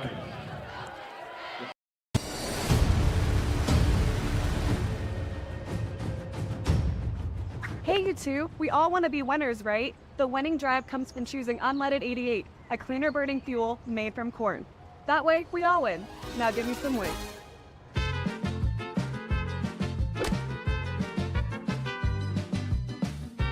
That's the winning drive. Now let's go get some tailgating snacks.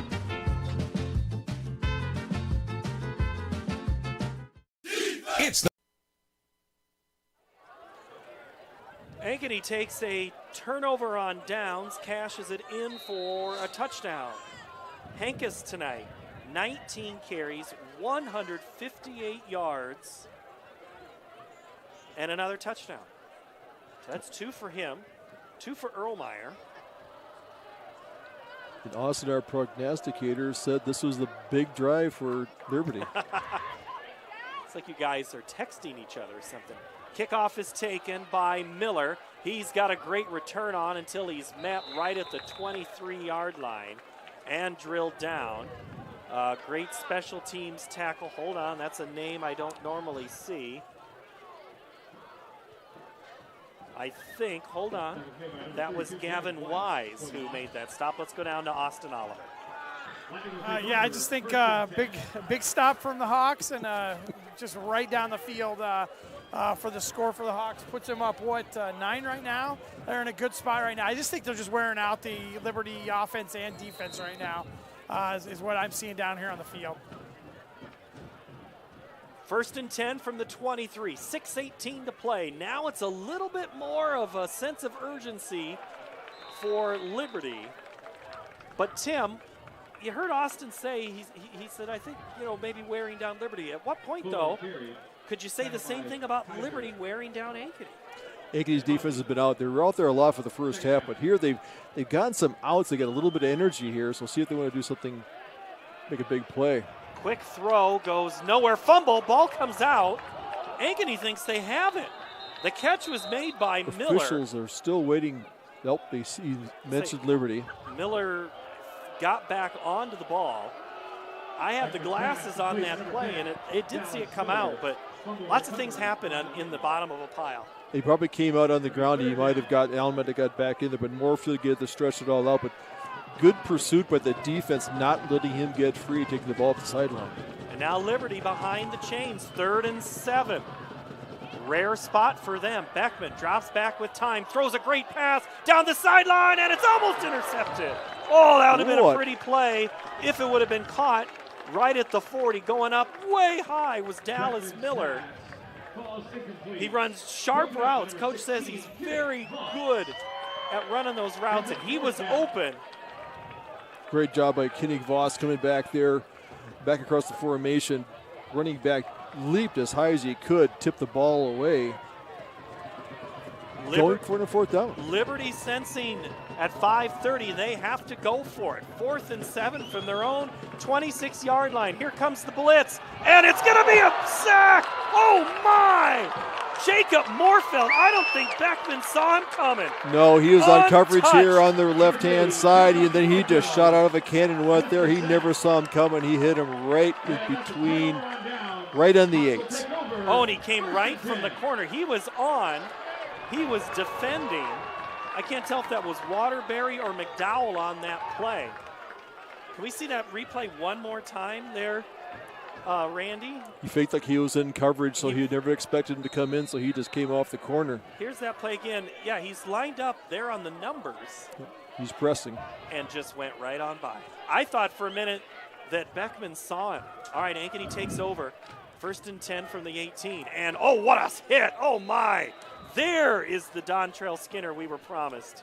Yeah, he's a big-time player there. He's got plays in the backfield. He's got 10 tackles for loss. There's another one there this season. Went to the well a little bit too much. Got to make sure you account for all those linemen out there. Rare missed block by that offensive line. Now a different running back comes in, but that was an exchange of a tight end for a running back. So Hankus and Larmy on the field now as Summerfield goes out. Anderson with it, 2nd and 12 from the 20. Makes you smart blitzes here by Anderson with time, throws to the back. He goes to his intended receiver, Andrew Brandhorst, but it falls incomplete. Good coverage on that far sideline by Charlie Keenan. He's got 2 interceptions on the year, so he was looking out there. So got to take a shot downfield. See if they want to do something, if they want to go back to the run game here, get that clock moving. That the clock would be in their favor here in this possession. If you're Ankeny and you don't pick it up right here, are you trying to kick another field goal, right? Put some more points on the board? Then it makes it a 2-touchdown game. It makes it a big difference here, but they're going to try to pick it up. Middle of the field's wide open. Larmy, the running back, with Anderson. Luke, with time, throws towards the right sideline, but it's too tall. He was going for the rarely used on offense, Jacob Moorfield, out there running routes. Throwing really safe sideline routes. If you're not going to make it, it's going to fall out of bounds, so you don't take a lot of time off the clock. But smart offensive play calling by Ankeny. Don't give up the ball after you just got it back here. If this field goal goes through, this goes to a 12-point lead, which really gets tough with 4.5 minutes to go. This is a 37-yard field goal attempt for Harrington. And Ankeny jumped. And so that's going to make it now over 40.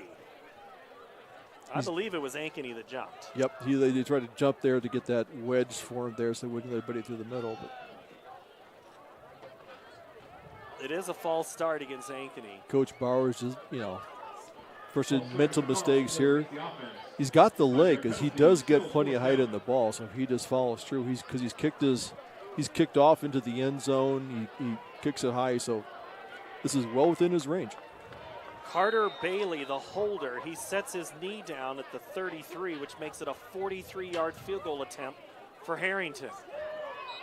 Again jumping, and I don't know if it was Ankeny or if it was Liberty. I think Liberty was jumping there quite a bit, trying to jump across the line. We're going to end up with a punt here pretty soon. If it is against Ankeny.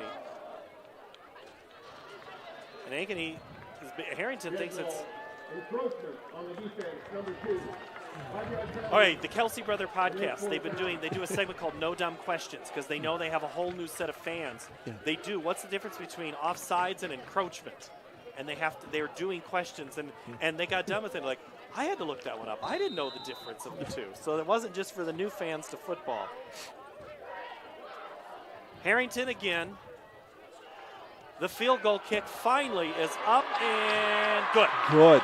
Oh my, 33-yard, or 33 is the point total now on a 37-yard field goal. 4:28 to play here in high school football class 5A from Ankeny Stadium. Ever have one of those awkward moments when a business disappointed you? You got ripped off? Didn't get what you expected?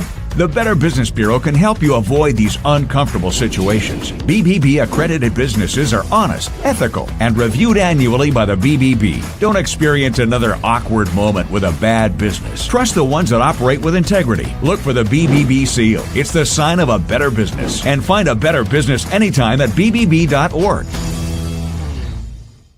Western lets your UTV power through the storm. The Impact V Plow and Impact Straight Blade, with the features the pros demand, custom tailored for your UTV. And to keep your work top-notch, rely on the Tornado UTV Hopper Spreader. Now that's a job well done.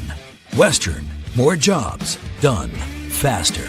Visit Truck Equipment Inc. today at truckequipmentinc.com. Could be Harrington. Harrington's kick is taken at the 5. 10, 15, and still moving is Cody Nichols, and then he stood up. Penalty flag on the play, back at the 30-yard line. So before we go to Austin Oliver, maybe we should go down to Austin Oliver now while we sort it out, because otherwise we just say something strange. I'm sorry. I say something strange, Austin. All right. Happy for Harrington to be able to get an opportunity to be able to put one through the uprights there. Nice long field goal for him. Kind of redemption for that missed extra point. I know he was frustrated with that earlier in the half. So Ankeny's sitting really good right now. Return team number 22, taking a penalty from the end of the run. Well, it just got a lot harder for Liberty on that play, Austin. So do you sense a little difference there on the sideline, a little more urgency or panic on the Liberty sideline, Austin? Like I said earlier, I just think they're worn out over there. I know Tim said that offensively they're still running really strongly over there, but I think that defense just got worn out there here in the second half. 1st and 10 from the 14 of Liberty. 4:21 to play. Ankeny 33, Liberty 21. Beckman with plenty of time, rolls out, buys time, throws complete at the 30. Far sideline, great catch there by Colin Decker. I think it's his big X receiver that he's out there. He did a good job with his quarterback is rolling out, so he got out there, gave him a window to throw the ball. Gain of 15. Ball now at the 29-yard line. As it looked like Jeremiah Peters was coming on some pressure there. He's on that right end. Let's see if he can rush through. Beckman steps under pressure. Penalty flag on the play. Safety valve to Drapo, and he's drilled out of bounds at the 33. They'll stop it, sort it out here. Making that tackle was Moorfeld. A lot of rush from the outside. That's where the only lane that Beckman had is up the middle, but usually that flag falls where there's a holding call, that lineman pushing the rushers out to the outside.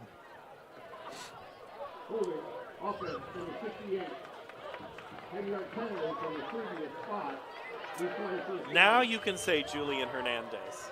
He's the one whistled for the hold. Julian, I've been talking about you all night, and it's about talking about the wrong team. So my apologies also to Julian's family in Iowa City if I've been, calling him on the wrong team. But we're seeing that Ankeny's going with a 4-man rush, making sure that Beckman's moving his feet. He's not getting set to pick this defense apart. So he's had to move the last 2 plays, trying to find something downfield. 4:03 to play, and a swing pass to Dallas Miller. Coach likes Dallas Miller a lot, too. He just spent a lot of time talking about Dallas Miller this week. As Voss makes the tackle, gain up almost back to the original line of scrimmage. It'll be 2nd down and 12. Gain of 8 on that play. Beckman calls his own number, and his number expires. Grabbing first was Leo Aguirre, and then finishing him off was Andrew Haase. Aguirre tackling there with the lineman on his back. He got a hold of the quarterback and didn't let go, so it prevented him from making a big gain. Beckman. Clock is hit as he throws. Ball is loose. Kaiser falls on it, and it's going to be blown as an incomplete pass. I think that was at the Kingston Upabi that had the rush on the out. Yep, he's out there. So I think he had the rush on there, causing the quarterback to alter his throw. He just threw it into the ground. So now you got a 4th and 11. So the defensive rush has really picked up. And I think Jeremiah Peters was right there behind him, and the two were kind of stacked on that play. So it's an incomplete. It's 4th and 11 from the 28 for Liberty. 3:14 to play. Liberty has to convert here to keep their slim hopes alive. Beckman now runs, throws, pass broken up. Penalty flag comes in. This is going to be pass interference. And boy, Kinnick Voss says, I've probably interfered more than I did right there. He may have got an arm around the waist there, but it looked like he had really defended it quite well. I didn't think he impeded his ability to catch the ball.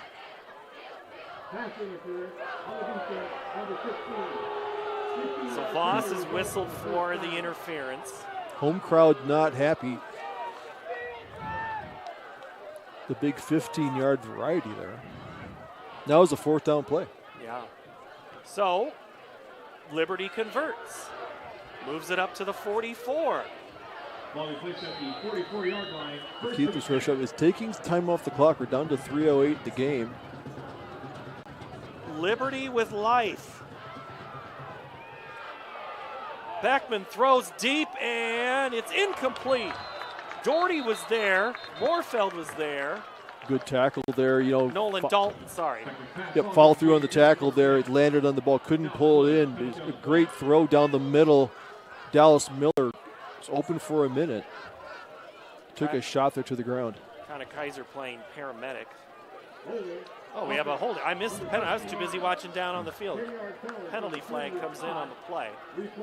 Miller walks back to the huddle and goes, I hit the ground for that to get a holding play. That's always a tough one. Once again, it pushes back. They have not been able to move much past that 30, 35-yard line. They're back and forth to 1st down, so now it's 1st and 20. Ball goes back to the 34-yard line. Jeff's having fun with the stats on plays like this. My goodness. Beckman throws it down the middle. Caught and dropped right at the sticks, Sammy Sandvig. Boy, paying the price was Sutton Kohler on that. And somehow he hung on to it by taking a huge shot there by Sandvig.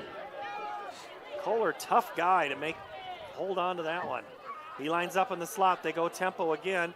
It's caught. 1st down for Liberty.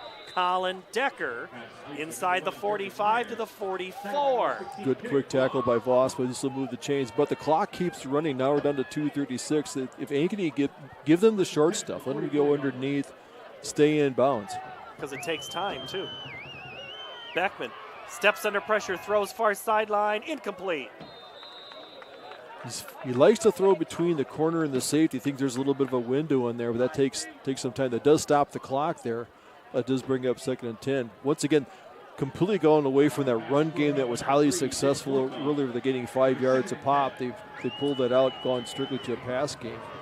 Colin Decker, the intended receiver. Jacob Morfeld broke it up. I mean, you still have timeouts. I mean, what if you go to Drapo or Kohler right here on a run anyway? But they go pass instead.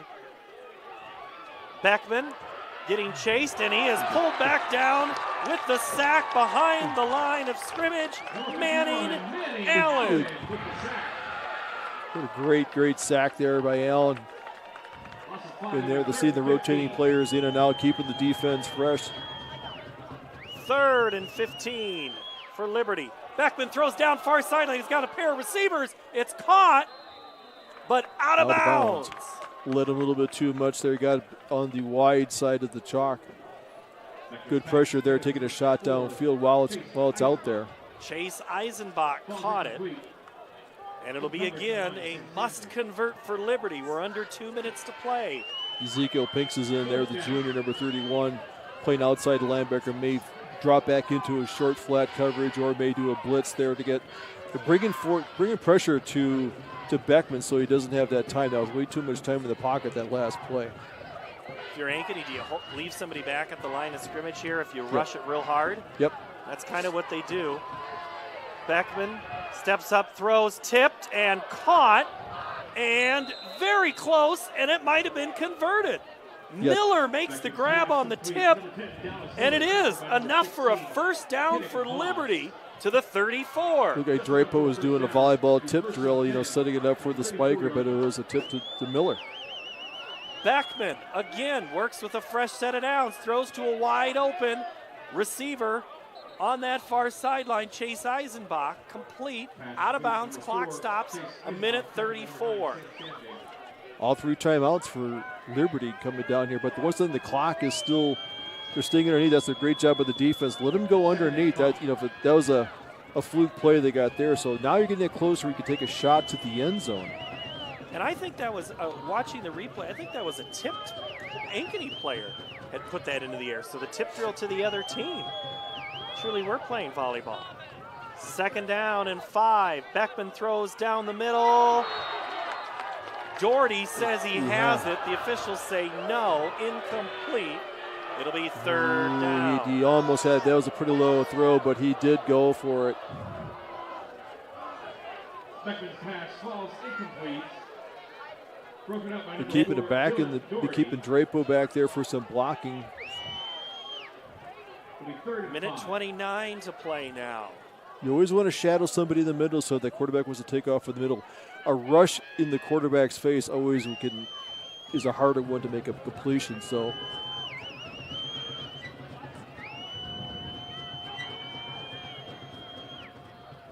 Moorfeld comes up on that blitz in the middle. They go down, tipped, and again getting a hand on it was a defender. That time Connor Kaiser breaks up the pass. It'll be 4th down. Liberty's already converted 3 of these 4th downs on this drive. Do they have magic left for a 4th? Yeah, Kaiser back there showing his range of mobility as a middle linebacker, dropping way back in coverage, getting a hand in there. When you got a 6'4" middle linebacker gets up there, can do that tip. So here's another 4th down. They don't have far to go. They might do something on a quick out to get something on the sideline. Again, you have great running and timeouts. It's a pass, though. Beckman throws, incomplete. Official keeps the flag incomplete, and it'll be a turnover on downs. And all Ankeny has to do is run out the final 1:20. We'll see here if they want to start calling timeouts, because it'd be hard for them to get 2 touchdowns in the next 1:20. So I would definitely, I see a lot of Hinkus in there. Did a very nice job. He's been a ball secure. Cody Hinkus gonna go all the way for a score! 71 yards! He only took 11 seconds off the clock. That's the only bad part of that whole play. He got out there, and he has some giddy up in his movement. Got through the line, past the linebackers, and boom. As Austin said, that defense for Iowa State is looking a little bit tired. They're getting beat on quite a bit. That's just being a little slow and tired in your stance there, not getting there to the, filling the hole. Harrington on to attempt the extra point.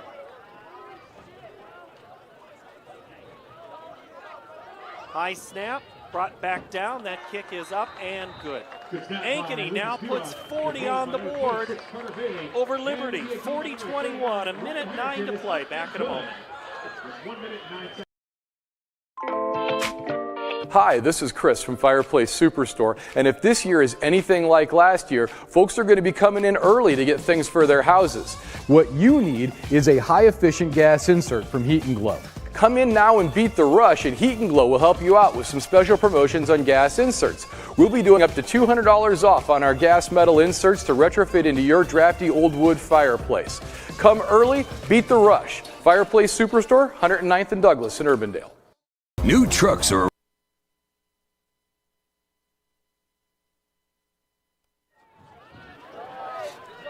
Ankeny fans start to make their way to form a tunnel on the far sideline. See how that'll change in a year and a half, in 2 seasons, to see where the fans go as they work on the north end zone project here at Ankeny Stadium. A lot of progress. I was off for a couple of weeks. I've missed some games. So yeah. You and Jeff were working Southeast Polk Johnston last week, and you worked with John, yeah. John Schaefer helped me out a couple of weeks ago. I'm not used to a guy bigger than me in the booth. John's a big boy.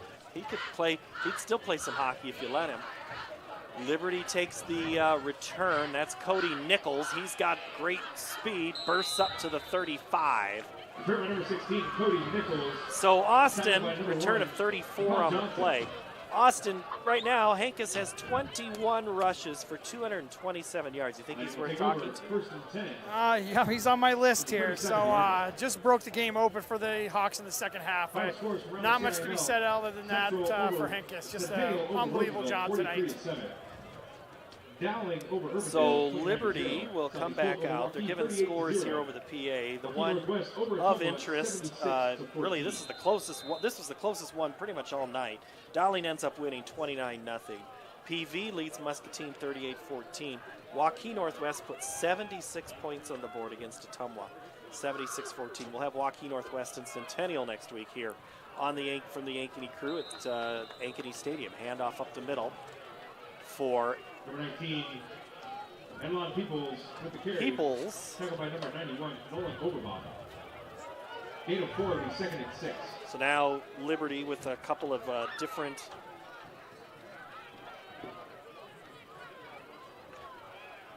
Ankeny's still in there with some of their ones on defense. They're not running anybody else in as Liberty gets a couple of snaps.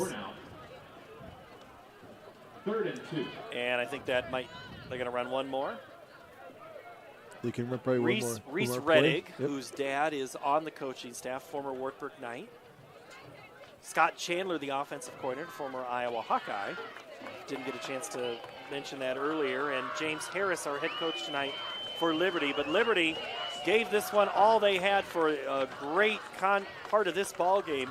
We were tied at the end of the first quarter, the second quarter, and most of the third before Ankeny kind of opened it up, and they will win 40-21 in Class 5A. We'll do a post-game show with a couple of interviews when we come back. High school football from CISN. The post-game show rolls on after this. Thank you for attending. It's our September savings event now at DeArmond Automotive Knoxville. Incredible savings on new Chevy Silverado 1500 and Traverse. Save big on new GMC Acadia and Sierra 1500s. Get up to $9,000 off MSRP on new Ram 1500s, plus 2.9% for 72 months. New Jeep Gladiators up to $10,000 off MSRP, and new Grand Cherokee starting at $39,990. It's the September savings event at DeArmond Automotive Knoxville. Ever have one of those awkward moments when a business disappointed you? You got ripped off? Didn't get what you expected? The Better Business Bureau can help you avoid these uncomfortable situations. BBB accredited businesses are honest, ethical, and reviewed annually by the BBB. Don't experience another awkward moment with a bad business. Trust the ones that operate with integrity. Look for the BBB seal. It's the sign of a better business. And find a better business anytime at bbb.org. Hi, Joe the Car Guy, head coach of Westside Auto Pros. When your car is on injured reserve, you want to get it back in the game as soon as possible, so bring it here to Westside Auto. I have the team of experts that can fix every automotive injury, whether it's a fractured joint, a broken part, or if your car just got its bell rung. We'll do a complete physical to make sure your car is game ready for the entire season. So bring your car to Westside Auto Pros and we'll get you back in the starting lineup in no time. Hey, you guys are dogging it out there. Move it, move it, move it. All right, we're back here, halftime or post-game show. Austin Oliver has a trio of Hawks. Let's go down to the sideline for the first interview. All right, I'm down here with Connor Kaiser. Tough game out there for the defense, right? Gave up some yards in the first half, but started to turn some things. Well, he had some turnovers in the first half too, but started to turn some things around in the second half. Tell me a little bit about the defensive effort for you guys. Yes, sir. Well, yeah, first half, we came out, struggled a little bit. They were moving the ball. They're a great football team, and Coach McGackey, he got us right at halftime, and just came out in the second half and played the game, and it moves real slow to us when you got the coaching staff we have. They're a great group of guys, and they really make sure that we know what we're doing out there at all times. So. All right, Connor, thanks. Very good. Evan, smallest guy on the field probably. From one little guy, used to be a little guy as well. So from one little guy to another nice game. I think you kind of kept the Hawks in it that early with a couple touchdowns. Talk me through a little bit about what you saw out there in the field. We just had to execute. We had a good game plan with the coaching staff we had, and Luke's going to put us in positions to win. Our O-line was struggling at the beginning, but then they turned it around. Hanks had a great game, and then we just started going on a roll. All right, that leads me to Caden Hingis. I got some stats here for you, Caden. You ready for this? 21 carries, 227 yards, 3 touchdowns. That one at the end just kind of put things away. Talk me through what you saw out there tonight. Yeah, so it kind of started early. We knew what we had to do, but we weren't quite executing. But I knew if I just put all my trust in the boys up front, they were definitely going to get it done. And I got on my headset. My running back coach, Coach Ward, he told me exactly what I had to do, and I just followed the game plan. Very nice. Great game for you guys. Thanks, guys. Thank you. All right, thank you, Austin. Great job there tonight. Let's do a quick run of stats. Austin told you Hankus, 21 carries, 227. Anderson, 4 rushes for 20. Erlmeyer, 1 rush for 6. Erlmeyer, 6 catches, 89 yards receiving. Brandhorst and Randolph also catches for Ankeny. 98 yards passing, 264 rushing. That's a total of 362. For Liberty, a lot of stats here, a lot of stats. Beckman, 11 carries from that quarterback position for 46. Drapo, 28 rushes for 154. Kohler, 12 touches and 54 yards. Receiving, Decker tonight, 7 catches, 101 yards. Miller, 6 grabs, 61 yards. Kohler, 3 catches and 20. 208 passing, 252 rushing. That's a total of 460. Tim, what do the stats tell you? The Liberty dominated on the ground game. They got from, the 10-yard line to the 10-yard line, but they had a couple of picks there. They had 2 4-and-outs on 4th down plays. So those big plays stopped drives. The big one was in the fourth quarter where they scored a touchdown. Ankeny got the ball right back and they scored. So you can have a lot of stats, but one thing, a great job of control by the Ankeny defense, keeping them in the game at the end, letting the offense do the work. Liberty will fall now on the night to 2-5. Their first year in 5A. Ankeny 5-2. That is one of the more surprising numbers in 5A this year. The Hawks next week, they will be at Valley, who was 1-5 entering tonight's game.